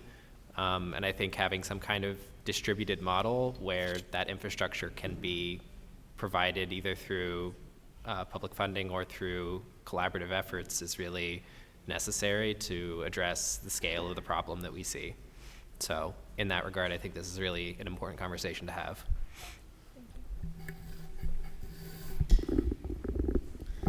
Thanks. The YMCA started in East Boston as a sponsor for youth meals about 20 years ago, and have continued that work with partners not only in East Boston is where it started, but across the city. And when the pandemic happened, we immediately got all of our YMCA's health permits up to speed and really started a partnership with the Greater Boston Food Bank, as we didn't know what was going to happen, but realized we had spaces that were probably going to be closed like schools and we could help. We also had a huge network of summer food providers because we don't only serve youth meals when school's out, but to our daycare centers, our after-school program, teen programs, and we also have partners, including all of BCYF, most of the Boston Housing Authority, so it was really easy for us to sort of scale quickly. And we did. And during that time, we have, in the last 4 years, we secured it started off as food pantries at each of our Y locations, but it turned into really that the Y was a distribution center. And we have been in East Boston for the last 4 years up on McClellan Highway. And we distribute to about 45 different partners across the city, both here in East Boston and across the city. And also have a pretty big grant that we're a little worried about with the Department of Transitional Assistance called SNAP-Ed Nutrition Education, where it supports most of our warehouse operations, but it also, during the pandemic, the city and the state supported us to buy a mobile food market. I don't know if any of you have seen it. The exciting news is on a week and a half from today, we'll be moving to the other side of the city. It's exciting for most of us. But the big news is we'll be able to do 2 stops a day instead of 1 because it's really hard to pack up here, go out to Hyde Park, which is sort of the furthest away, and then it just doesn't work 2 a day. So that is the good news about moving to the 30 Northampton location. So big SNAP-Ed and nutrition. We have 3 nutritionists who work both across the 45 sites, and those 45 sites are churches, community organizations, neighborhood groups, other nonprofits. So we have, we're super excited to move to this, I called it a palace today. I was there all day. It is a huge space. If you just think of this room size, this is the size almost of one of the refrigerators in that space. It is amazing cold storage, and that's only one side of the building. It is a 26,000 square foot building. It is just unbelievable, the cold storage. There is a kitchen that we were lucky enough to get some state infrastructure money to build out the kitchen. We'll have culinary arts programs, both that the YMCA will run as well as ABCD. Eliza talked about the partners. One that she didn't mention that I feel like is interesting to look at their model. It's the JP Food Justice Center. It is across the street from Forest Hills, and it is a no-cost, low-cost retail operation that just sort of opens your eyes at what the possibilities can be as we talk about retail space. So we are excited to be the anchor partner. We're excited to work with the 5 organizations that Eliza talked about and I just mentioned, as well as to bring in the whole rescued food piece, because that is not what we do. All of our food right now comes from the Greater Boston Food Bank and local farmers. So it'll be exciting to add that component of all of the rescued food out there as well. And there's so many different groups, so it's really exciting of what the opportunities and possibilities will be. So I too want to support East Boston, absolutely, with maybe a dual East Boston and Mattapan location as a retail space. So just last week, we got awarded a $300,000 grant from Liberty Mutual just to plan for the next 6 months, and then that does come with some operating support, so it's exciting. We've got a team ready to go to just sort of think through all of the logistics. I will say that I did call it a palace, and the palace is expensive. So the $2 million that we received through the ARPA dollars are greatly appreciated. And we had a tenant who was going to use that space with us, and they pulled out at the last minute, which was City Fresh Foods. But we were super fortunate to get a $3 million determination of need funding from Mass General Brigham's. So we are able to, with your investment and with Mass General Brigham, we are able to absolutely secure rent for 5 years and able to really subsidize the partners coming in to use the space. And just really need to figure out how to pay for it's a major expense with refrigeration and storage, cold storage that size. But super excited, and yeah, thank you.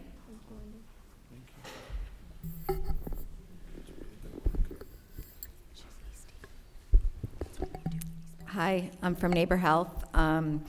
We've been involved in food access work since about 2009. And it really stemmed out of our childhood obesity program, really identifying that we were doing a lot of education about eating healthy, and then realized that we really needed to be able to provide access to that healthy food. That's what really prompted us kind of grabbing a hold of and getting a farmers market in Central Square and making it accessible. So we run the East Boston Farmers Market.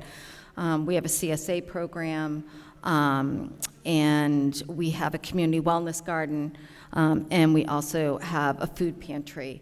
And between all of those programs, our biggest emphasis is getting food, healthy food, to those that need it most, and doing it in a way that can really feed their family culturally and really be able to tap into what some of those needs are. I think that we've been really lucky to partner with the Red Cross since the pandemic. I think COVID really brought a highlight to East Boston, and something that those who lived in East Boston knew for a very long time, what the food insecurity and the nutritional needs of our community was. But I think COVID really kind of highlighted that. And since then, our food distribution capacity has increased greatly, but it still does not meet the needs. And I think one of the biggest things that, we're seeing is from, pre-COVID having, 3 or 4 food distributions a week at very small volume to over 14 to 15 food distributions a week, is that we still need to address how we can do that in a really dignified way for people and being able to provide choice for people. I think that, it's really not great when somebody has to stand in line to get food to feed their family. And so I think that's probably one of the biggest gaps that I see. It's pulling the community resources together, but really, how can we create something in our community that can have some choice for our families to choose what their family likes, what they're familiar with, what they know how to cook, and also allow them to come and go and get it at times when is convenient for them. There's only a couple of, opportunities to do that in off hours. Our food pantry on Thursdays serve about 325 to 350 families a week. We're open till 6, and that's not long enough. We need Saturday times, we need late in the evening time available. We also do it by appointment, so that people can know that if they're going to get there at 6 o'clock, that if there will be food still available for them at 6 o'clock, because we know that they're coming home on the bus or on the train, and that's the earliest that they can get there. So I think that that individual choice, the hours that are really available to families, and really being able to provide this access in a dignified way are really some of the biggest issues that we're seeing in the community. Thank you. Thank you. Take that, Mimi. So Eastie Farm has been doing food insecurity work since COVID. We started by doing prepared meals during COVID, feeding around 5,000 families a week. Since then, we've modified here and there and changed it.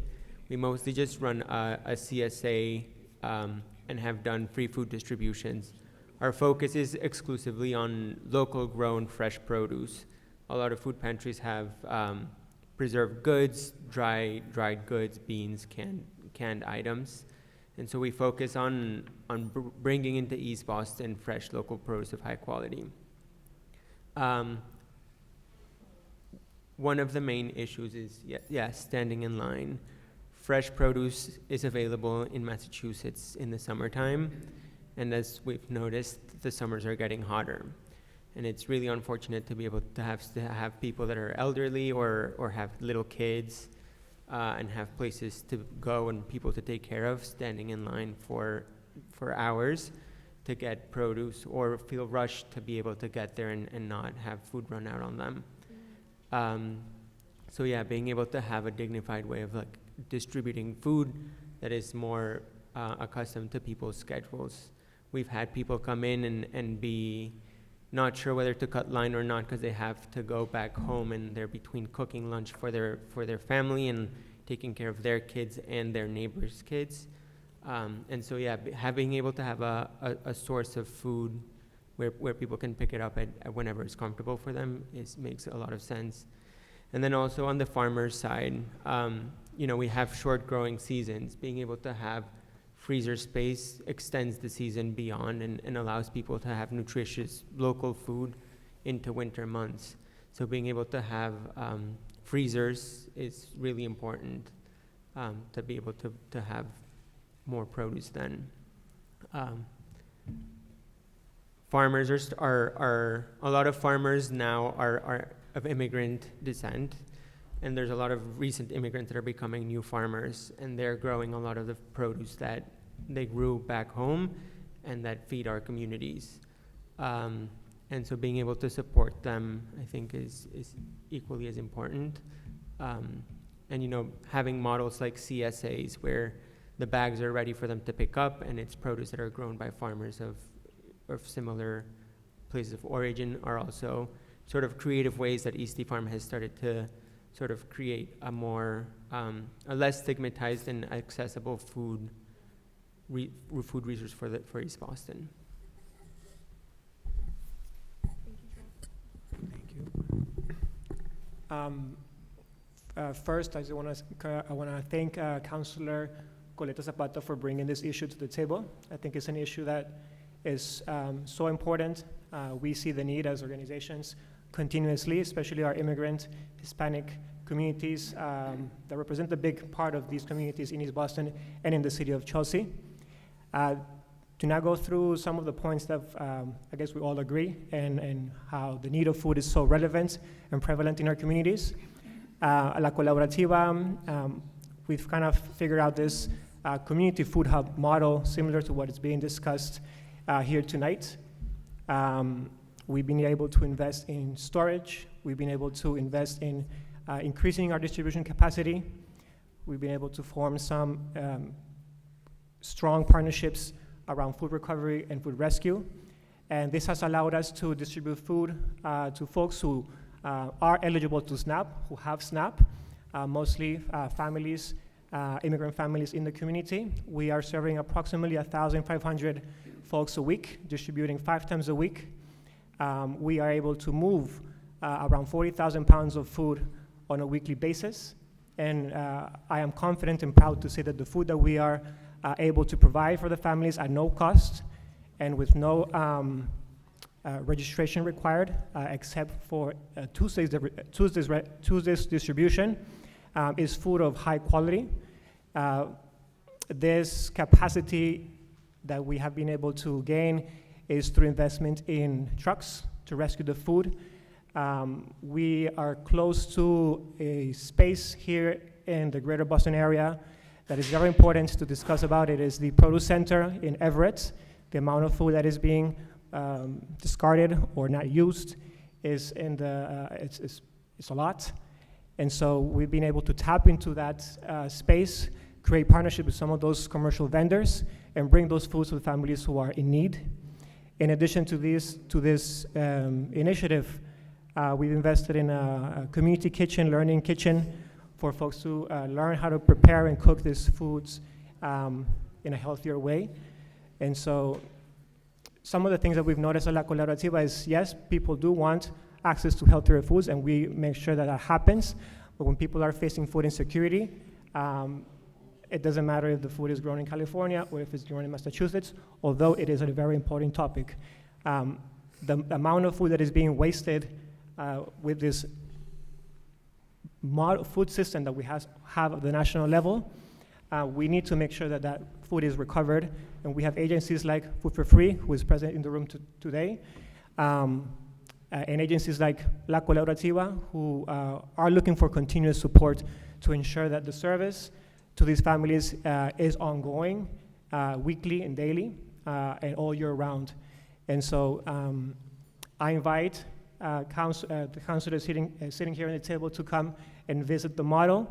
I am in favor of increasing storage capacity in a neighborhood like East Boston, who's neighbor to Chelsea, and who serves and deals with the same difficulties, or families are dealing with the same difficulties in the areas.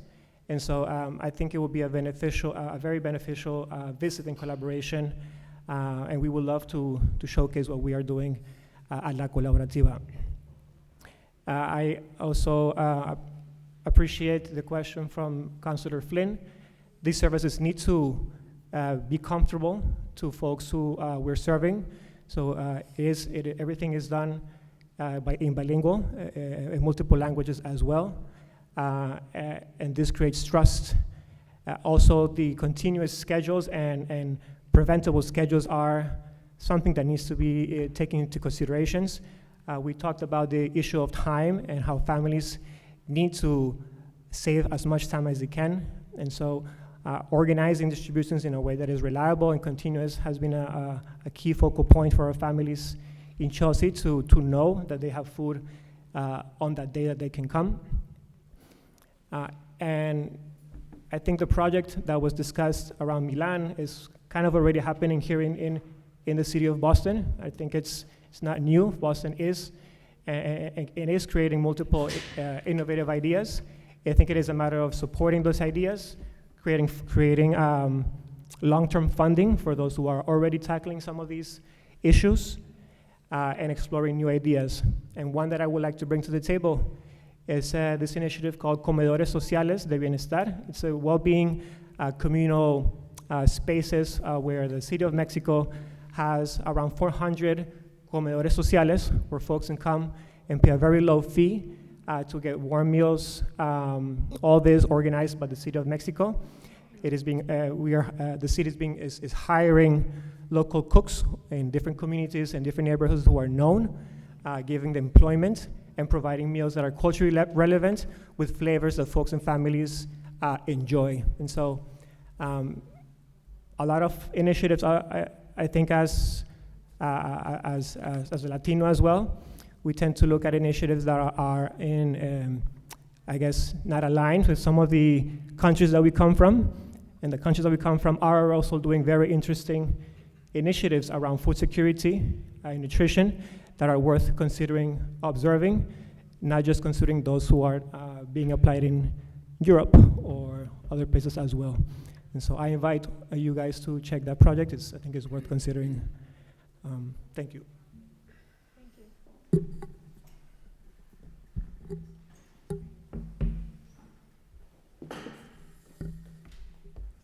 Muy buenas noches, mi nombre es Hugo Herrera. Good evening, my name is Hugo Herrera. Estoy acá, muchísimas gracias a la audiencia. Estoy muy contento y muy fortalecido al escucharlo a todos. El tema fue muy importante para mí y todo encaja con todo lo que estamos viviendo acá en la comunidad. Yo vengo de parte del apoyo mutuo, que es una red de vecinos apoyando a otros vecinos de acuerdo a sus necesidades. Nosotros nos ocupamos de recibir a las personas, a todos los emigrantes que están llegando, para atenderlos de acuerdo a sus necesidades, con ropa, con alimento, con buscar cuartos, buscar apartamentos, hacer acompañamientos a las cortes y hacer acompañamiento también a los hospitales para las personas de tercera edad que ya necesitan su ayuda. Y tenemos varias actividades en nuestra oficina. Tenemos los sábados manualidades para personas que llegan, que quieren aprender algo, especialmente para las mujeres, a tejer, a hacer algo. También tenemos una pequeña despensa al lado de nuestra oficina donde la gente dona comida y otros vienen y llevan. El motivo de yo estar acá más que todo es porque me preocupa ahorita lo que estamos viviendo ahora en la comunidad, la necesidad de alimento, que era lo que estábamos hablando ahorita, que me gustó demasiado el tema. Entonces, con mi despensa, es una despensa bien pequeña, pero mi plan ahorita es, en vez de tener esta pequeñita despensa, tener una nevera comunitaria grande donde la gente pueda donar carne, donar enlatados, donar verduras, donar lentejas, frijoles, de todo. Debido a que mi despensa es muy pequeña, se está viendo la necesidad de la comunidad, se llena en la mañana y en 2 horas ya está otra vez vacía. Entonces, mi propuesta o mi comentario acá sería cómo yo conseguir más espacios para abrir más neveras comunitarias dentro de la ciudad. Esto por lo que yo veo la necesidad tan grande que hay de la comunidad. Otra de las cosas que me preocupa bastante, que escuchaba la doctora, ¿cómo es su nombre? La doctora Julia, que cómo elaborar un plan o un proyecto para tratar este problema que es el que nos está afligiendo en nuestra comunidad, que es el control de renta. El control de renta es una cosa exagerada. Cada año los dueños de casa están subiendo la renta $100, $200, hasta $500. Nosotros mismos ahora en nuestra oficina también nos ocupamos de ayudar a personas que se están siendo desalojadas porque pues no tienen con qué pagar, los van a desalojar, es lógico. Entonces nosotros estamos dando la asistencia también a estas personas. Como decía antes, somos una organización sin fines de lucro, pero trabajamos a base de conexiones. O sea, no todo lo tenemos en nuestra oficina, pero hacemos las conexiones. Alguien necesita un cuarto, hacemos la conexión para buscar a dónde hay un cuarto. Tenemos 2 grupos de WhatsApp, que uno se llama Espacio Compartir y el otro se llama Apoyo Mutuo. En esos 2 grupos hay 280 personas. Entonces, cuando nosotros necesitamos una ayuda, que alguien necesita ropa, de una yo estoy publicando, necesitamos ropa para una persona, necesitamos cuarto para una familia que va a ser desalojada, necesitamos un apartamento, y esa es la forma en que nosotros trabajamos.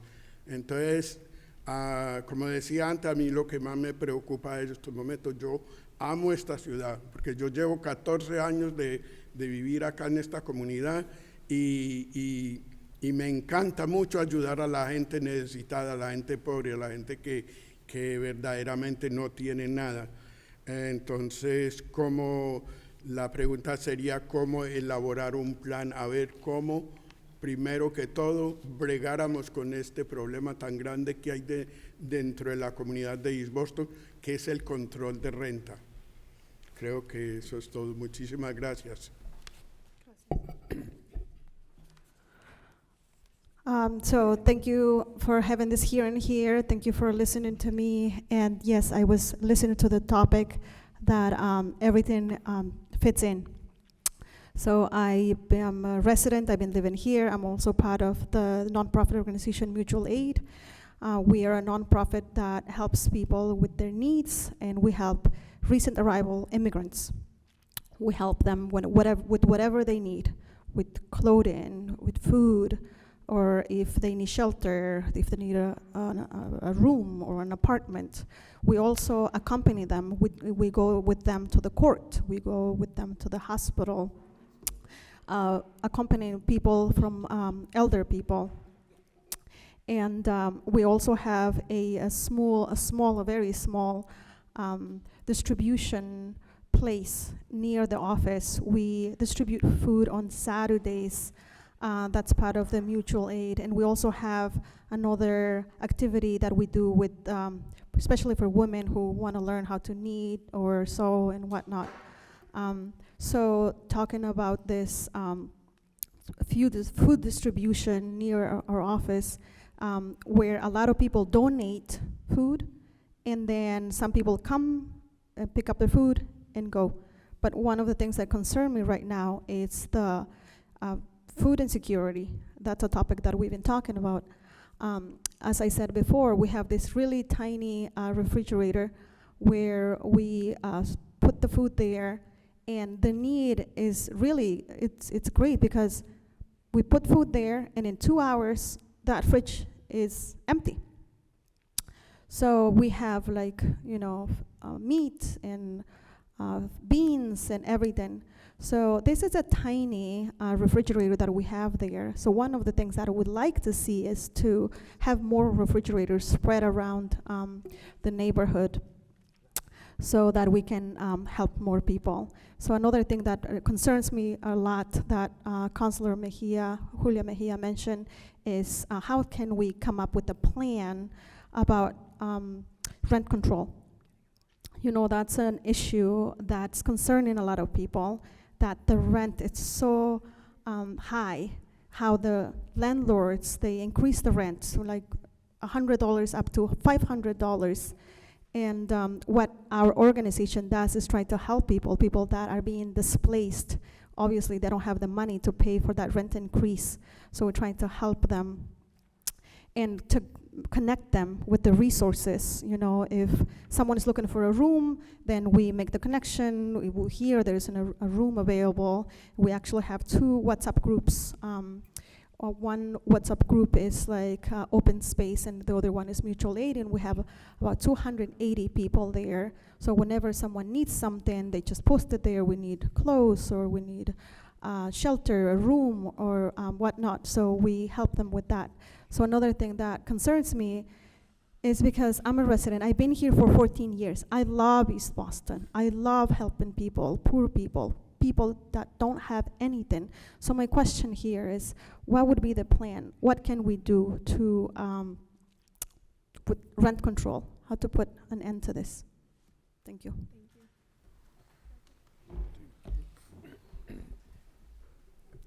Hello, everyone. My name is Oscar. I just want to say thank you to everyone with all your efforts and allowing me to speak here today. I'm here to represent for Green Roots. We help in many ways, such as from injustices with environmental controls with companies, down to transplanting new tree saplings to replace trees that have been taken out, even down to using urban farming for another way to tackle food injustice and insecurity. So for the last 4 years, I've worked with Green Roots. I've been handing out free vegetables from our urban farms. We have about 3 that we control to our community, but it's not limited to only Chelsea community. It's also open up to East Boston residents as well. Or even if you're a migrant, you can also come by. We don't really check for backgrounds. We don't ask for any kind of ID or anything like that. Everything's for free. And to move forward, it's always been seasonal due to the outside environment, and because of climate changes, it's been a little bit more difficult, but we successfully actually grown nearly another 1,000 pounds worth of vegetables from our last season towards this season. And one of the ways that we're going to be tackling such an issue with seasonal changes would be with our new fright farm. So moving forward in terms of coordinating with East Boston, I'm actually going to be here with my fellow fright farmers from East Boston to meet up at least either bi-weekly or once a month this next coming 2026 year to collect not only data, but also tackle how to help our community, take surveys of what we find our community enjoy, and try to give a variety of different options. So that way we're not giving out the same vegetables, hopefully. And also, particularly with us at least, I'm not too sure with the Fright Farm in East Boston, but we're also gonna be giving out a education system that I'm hoping to open up to East Boston program as well for schooling. And outside of that, I think, we also have a teaching kitchen. So for another example of integration with anyone from different countries that have migrated here, such as from Hispanic backgrounds to Middle Eastern backgrounds to any kind, we try to advocate for everyone to basically tell us what they would like from their home countries for we can grow, which we have successfully done for numerous backgrounds, and have taught how to create those dishes within our teaching kitchens, which has free programming for anyone that would like to participate. And that doesn't exclude anyone outside of Chelsea. Everyone's welcome for that as well. So our teaching kitchen not only uses fresh vegetables, but it also tackles the issue with carbon footprints, because many times with our food that's been being delivered with trucks and other transportations, they're also producing more carbon within the air, which thus cycles back to the environmental issue of climate change and the difficulty of outdoor gardening. So one of the ways that we're tackling is having our gardens next to our teaching kitchen, for example, having a fright farm within our city, and it's also next to East Boston, and having people to come by and pick it up and taste the difference and the nutritional value difference of freshly grown vegetables that don't produce as much carbon as possible. Thank you for your time. Thank you all for those statements. I feel the sense of gratitude for the work you all do. Before I give my colleagues an opportunity to ask questions, I do want to open up the floor for any public testimonies. I know that we are getting in later in the night and we're running out of time. So I want to make sure that the residents have an opportunity to speak. I know that we have 1, 2, It looks like there's two here that are still here with us for public testimony. The first name I see here is Charles. Charlie left, okay. Okay, so next I have Ferdy. Ferdy, if you would like to come up to the mic and provide any public testimony? Okay. And, I think that's me. oh, that's you? That's me. Sorry. Okay, yeah. Well. That was the general sign-in sheet that's on me. Yep. Well, it looks like everyone else had to go home. So, just thank you to I want to say gracias a todo el mundo que vino a escuchar. Ahora le voy a dar, antes de terminar, vamos a escuchar varias preguntas de mis colegas. So now we're going to allow my colleagues to ask some questions and to pick your brains on the work you're doing. Starting off with Councilor Coletta Zapata. Thank you so much, Chair. And I am cognizant that it's pretty late here, and so I will limit my comments and just express gratitude. You know, it's easy with some of the news alerts that I'm getting from the national political person that just got in. It's easy to be swallowed in that despair, but then listening to the work that you do every single day, it was making me emotional. And it is a glimmer of hope in some of these times that we're living through. So I just want to say thank you so much for everything that you do. Hearing about the palace, Wendy, excuse me, and understanding exactly what it took to get there. That is government and nonprofit organizations working in partnership to service the people of Boston, and that is exactly why I'm in this work. And I want to thank our friends from Chelsea for coming over. I appreciated your insights and telling us to look at places in Mexico that are having success with their models and servicing hot meals to folks, not just groceries. And this can be for anybody. If folks want to talk about basically, I don't think it's a secret. I'm trying to get a centralized hub here in East Boston that could help you all have that refrigerated storage space. Build on the work that's already happened with the YMCA and Wendy and under her leadership. I'm curious to know if anybody has any insight in terms of like the funding that is required to carry out your food distribution models. I know that many of you have taken this on since the pandemic as a necessity and survival for our residents. How has that impacted your budgets, your staffing, and how much time does it take to distribute food in addition to all of the work that you do? Maverick Central Landing Services, you basically are a social work organization connecting folks to career assistance and housing, and Mutual Aid East Boston does incredible work just supporting people with anything that they need. So just if anybody wants to talk briefly about the work that it takes behind the scenes to organize food distribution and how a centralized model could potentially alleviate some of the work that you do. Sure, so I'm happy to field a bit of that. I'd say that one big thing to remember about a lot of this food work is that a lot of it grew out of pandemic emergency situations, and at that time, offices were closed for all of their regular uses because people were just not able to, come to an appointment and meet someone face to face to talk about any of their other problems. And so the spaces were essentially completely able to be used for produce sorting and bagging, and then people were, in a lot of cases, not doing their regular jobs because people in the neighborhood had a lot of jobs that were impacted by things like airline shutdowns and things like that. So there was a lot of extra hands available on top of all of the extra space that was available during the pandemic to really grow out food operations to address the enormous need that people were feeling at that time. And in contrast, at present day, all of the things that people need to do on a daily basis are back in full swing. And so there's not a dedicated space at Maverick Landing that is just for food. There's a space that's used for food one day a week, and then the rest of the week that space is being used for other things. And I think everyone has sort of spoken to the fact that one day a week is difficult for a lot of reasons for a lot of people because the the consistency of being able to show up for a particular food day and stand in line or whatever other procedure is necessary to get access to that food.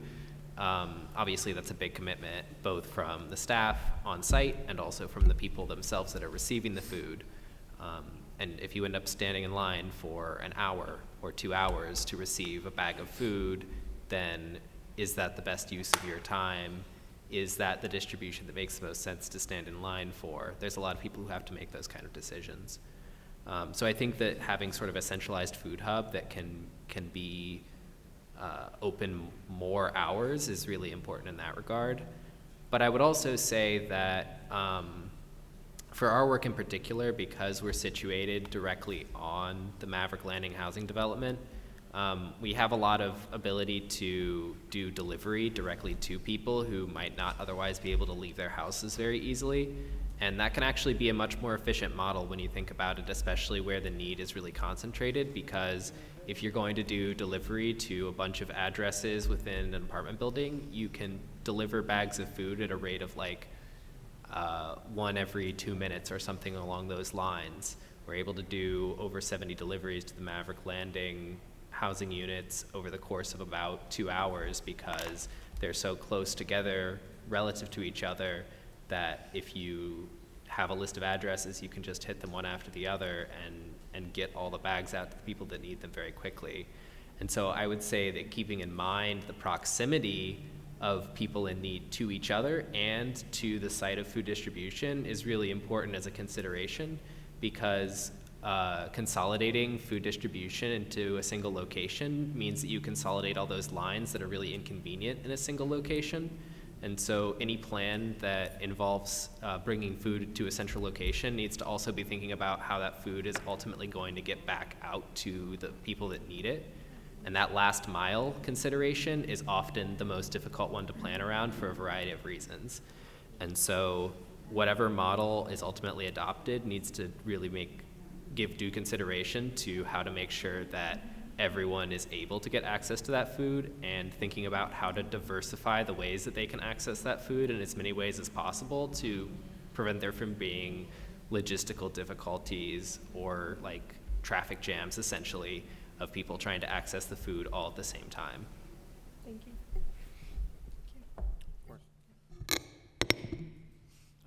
Councilor Louis Jen.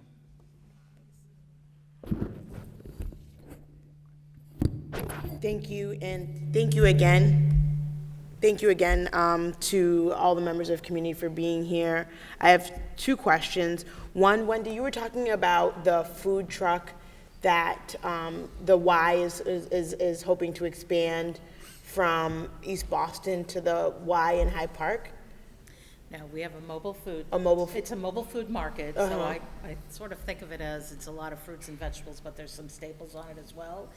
And right now, we're stationed here out of East Boston, and it does travel across every neighborhood, including their stops in East Boston. When we're not in East Boston and we're on the other side on Northampton Street, we'll be able to do 2 visits a day. Okay. Right? So it'll expand. I mean, the wait list is, of course, enormous. We want to be really strategic.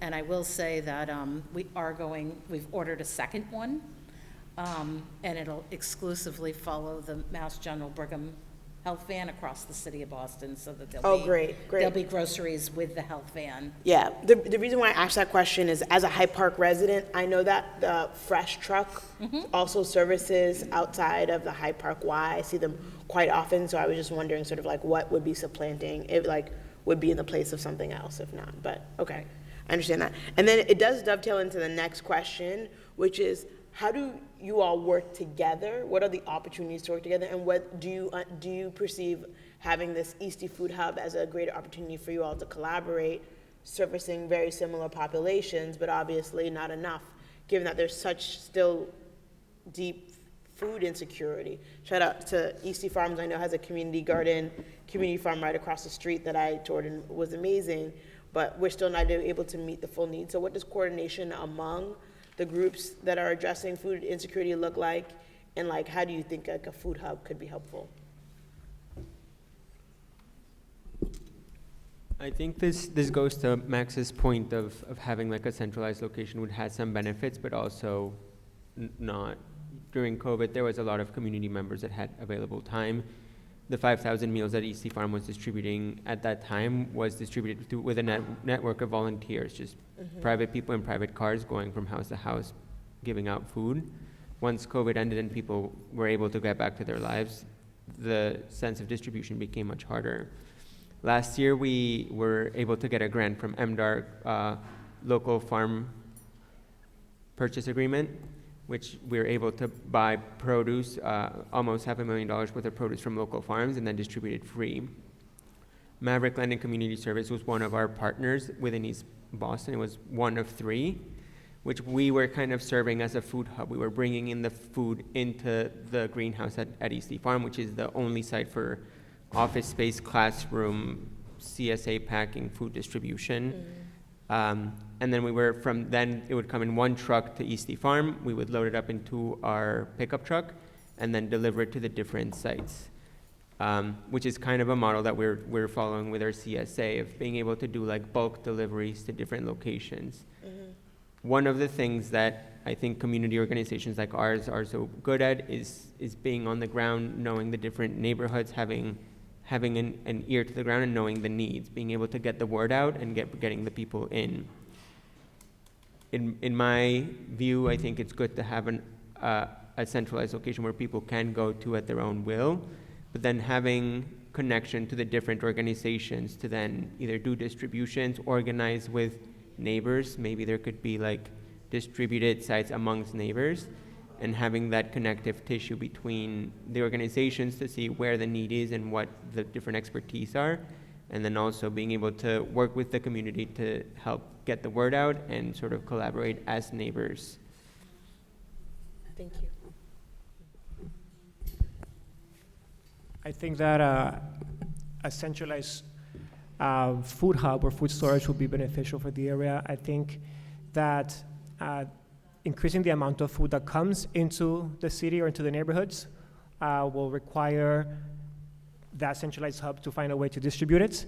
If this space is in continuous communication or collaboration with organizations like ours who do have clients who regularly come to our spaces to distribute that food and know the way that we make sure that that food gets to those who need, this space could become, I guess, similar to what a Greater Boston Food Bank kind of does, except that it's more centralized and it's already in our neighborhoods.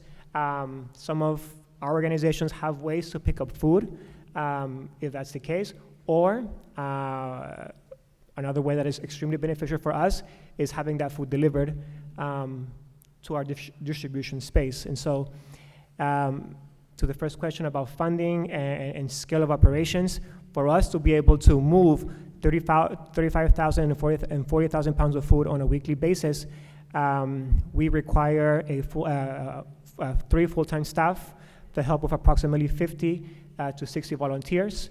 We have a truck, refrigerated truck, that allows us to be flexible 7 days a week and react to food rescue as fast as we can.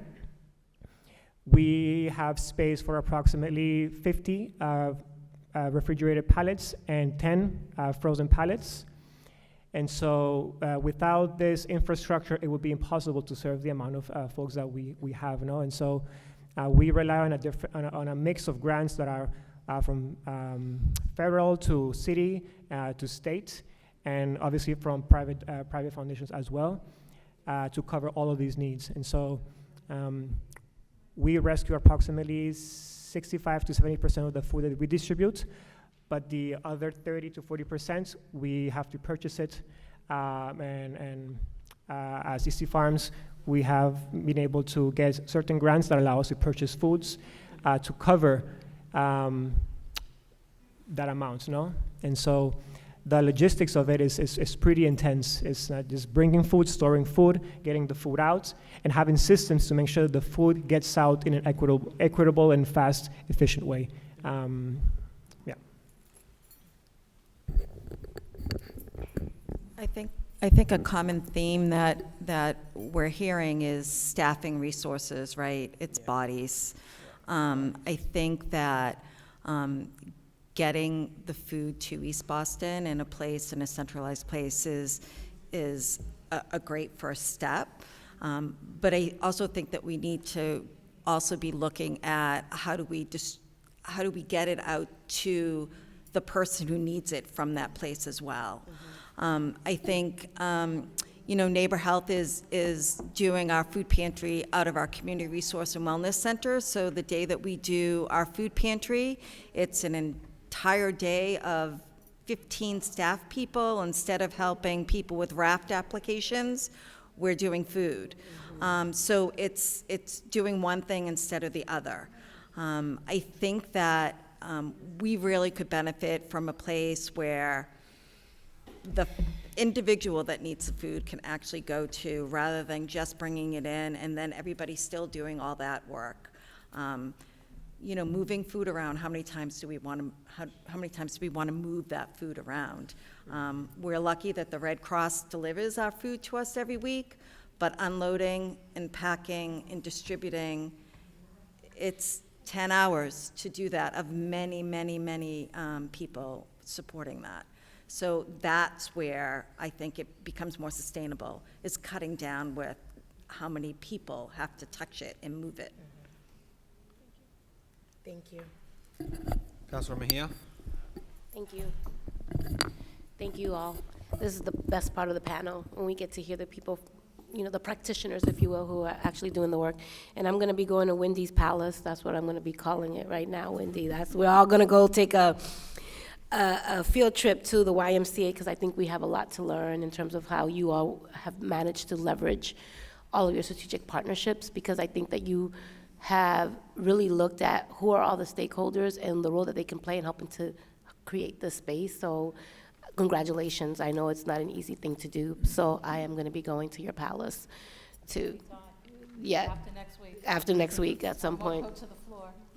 But no, it's really exciting, and I'm really encouraged by all the work that you all are doing, especially because YMCAs are all across the city of Boston. So I think, a lot of the work that you're doing are things that we can also replicate in other parts of the city. So really looking forward to that tour.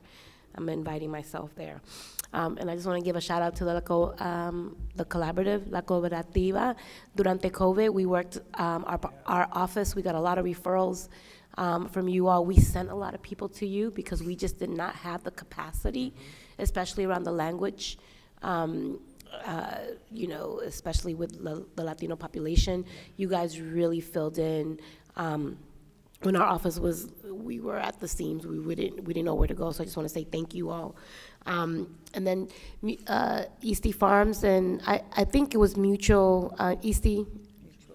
Yeah, so I'm really excited to have you all here, because we worked in partnership with you all in the early stages of the pandemic. And most recently, our office worked in partnership with Dr. Estrella Luna on BMAP, which is a project specifically around mutual aid projects, because mutual aid, what we saw was an uptick, and then everyone was all hands on deck.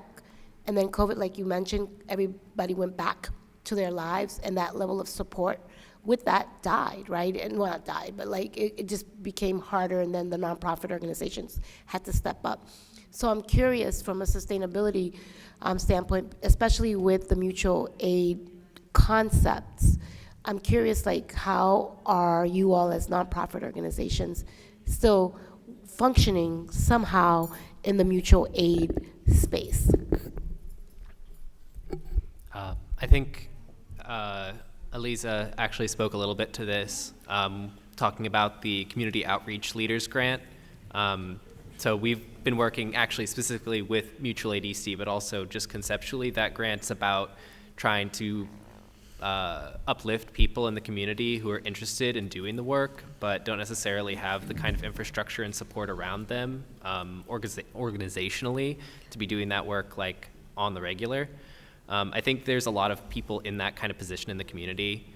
We definitely see it a lot in our work with Maverick Landing residents. There's a lot of folks who have limitations to the amount or kind of work that they can do. But those are still people that are very interested and willing to help the community, and they just need a little direction on how to do that. I think there's a lot of people in the community who are still invested in trying to improve things. I think a lot of what is missing is not necessarily, it's not necessarily an issue of there not being enough people, interested in doing the work, so much as there's not as much top-down organization as there were, or like even like the sort of middle nodes of organization, because a lot of that work has had to change back to whatever people were involved in before they started becoming organizers around that. I'd also say that another big part of it is that at that time, people were receiving, pandemic relief funds to ensure that they could still pay their daily expenses. And so in order for people to sort of do that kind of on the ground in the community work, they really do need to be paid for it.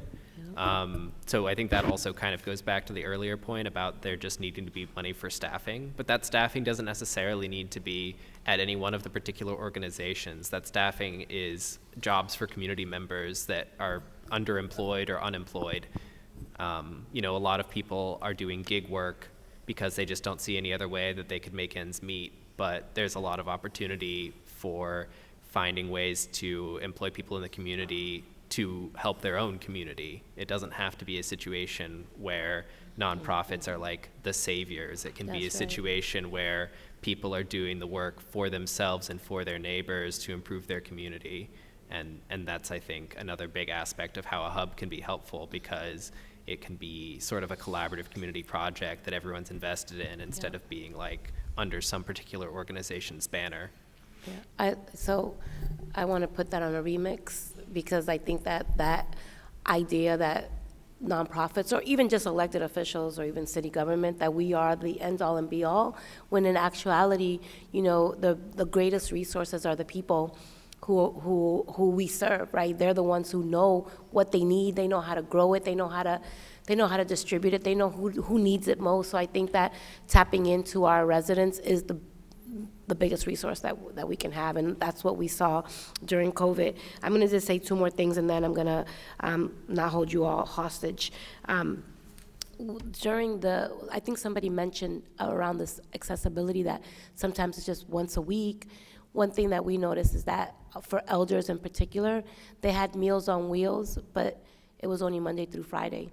So we were able to leverage our relationships with small mom and pop restaurants, and they created a meal program for elders. And I'm curious, how are you all leveraging those businesses that are doing business in your community to help them or encourage them to be better partners, so they're not just making money in Eastie, they're also being a partner with you all? What has that looked like in terms of engaging some of these restaurants? So this month we've been working with LEAF, local assistance fund organization, and we brainstormed a project to create hot meals or prepared meals for senior centers and for our Tuesday distribution, which is focused around access to food for seniors, women who are pregnant, families with children under 2 years old, and folks with disability. We, through this partnership and through this funding opportunity, we were able to select 2 restaurants from the community that will provide 250 meals every Tuesday. So in total, it will be 500 meals on a Tuesday. And half of those will be distributed on the Tuesday distribution. The other half will go out with our mobile market to senior centers for folks who have a hard time walking to our market space. So we'll bring the food to them. And so thinking about restaurants as well, it's been a huge part of La Colaborativa's success. We've been running a shelter as well, and so we've been hiring and employing restaurants for them to be able to cook for some of the families that we are hosting and serving, and specifically cook meals that are culturally relevant. That's right. Que sepan rico, que sepa delicioso, y que and that people eat it, right? And so I think that inviting entrepreneurs, inviting restaurants to be part of the mutual aid network or mutual aid reciprocity that exists in our communities is the best way to find solutions that work for the people that we're serving. and not find external solutions. I think we're able to find solutions in our cities as well and with our people. So I'll just, I have Dorchester Co-op. I'm a member of the Dorchester Co-op. I don't know if y'all heard about that. I'm a member. But I'm proud too of that. But I do think that there are opportunities when we think about all these different models that, you know, maybe even having a co-op here would be a really nice, at Wendy's Palace, that would be great. So on a similar note, Eastie Farm is sort of running a CSA now, and part of the idea of the CSA and making it sustainable, it's kind of, Hugo mentioned, gentrification and displacement is a big issue in East Boston, and so also kind of harnessing some of those gentrifying populations into being able to subsidize CSA shares for other community members who have been here before longer and would not be able to afford it, the CSA. And so it's not only like engaging businesses, but also the community at large, right? Kind of trying to mix the pot a little bit and not have the community so divided. So part of it is being able to harness the more disposable incomes to bring aid to those who have more of a month-to-month need. And then also creating events and opportunities for people to meet each other and engage and sort of like become neighbors.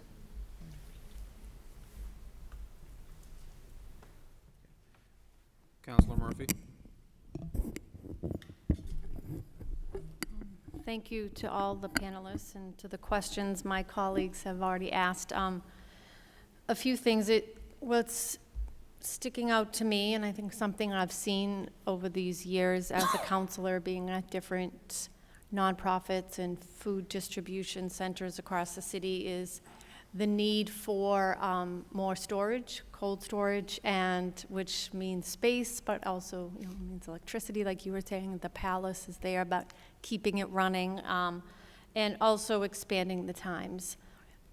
Anytime I've been at a food distribution, people show up and they have a real need, and they have to be turned away because there's a list and people signed up. And you mentioned, someone who's probably getting off a 12-hour shift is coming at 6 p.m. And so it's really hard to explain, like, yes, you see food, but there's someone who's already, it's accounted for. So just how do we expand that? And I know this is why we're here, right? Talking about, can we get like a food distribution center here in East Boston to help with that?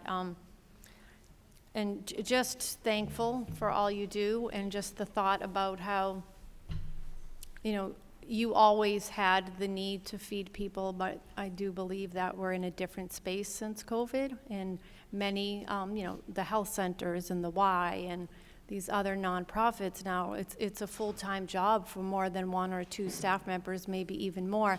And how have you adjusted to that? Or, because I know even at some health centers closer to me, it's like someone who used to have a really important full-time job now does the food distribution, but no one has replaced. So do you see gaps in other areas now that there's such a need for the food distribution? And I guess obviously the answer is yes, but what can we do about that? There's always more of a need. We definitely see gaps. So like I said, our food pantry is being run out of our community resource and wellness centers. So we do connecting, those in need to any community resource, food being one of them. And so we really have looked to the community and have tried to really recruit volunteers to do the bulk of the manual kind of distribution and labor as much as we can, with the goal that the trained care navigators are working to the top of their knowledge level for as many hours as possible. So obviously we have a team that if nobody showed up, we definitely have a team that will make sure that there will not be any disruption in getting food out. But for every person that we're able to bring in for an hour, that means we're able to release a care navigator to, work on an immigration issue or a legal issue or something like that. Doesn't always work as perfectly as we want, but that is always our goal, to have it. But it takes a lot of manpower to get food in and then back out again. And all of you, like, have probably job titles, but you wear many hats. Thank you for that. But I have to say, Wendy, your title of Social Responsibility Officer seems like a big responsibility. I really like that title, but that is a lot, right? And a lot of the members at the Y, like, just so much that you do. I know there's a big team behind you, so you'll probably be humble and say, but just thank you. And just when you talked about it, I know Councilor Mejia, maybe others, just said the partnerships that you connect with, right? And I know that all of these nonprofits here in East Boston, the city, is that we need people to work together, and how do we connect and keep helping each other, because the need's not going away, right? And we can feed people, but then we also, I mean, I always thought it as a school teacher, like, you can have me spend time on other things, but then we also have to remember we were supposed to be teaching them also. So how do we then make sure that they're reading and writing, but also being, you know, getting the other needs that they have come to us with?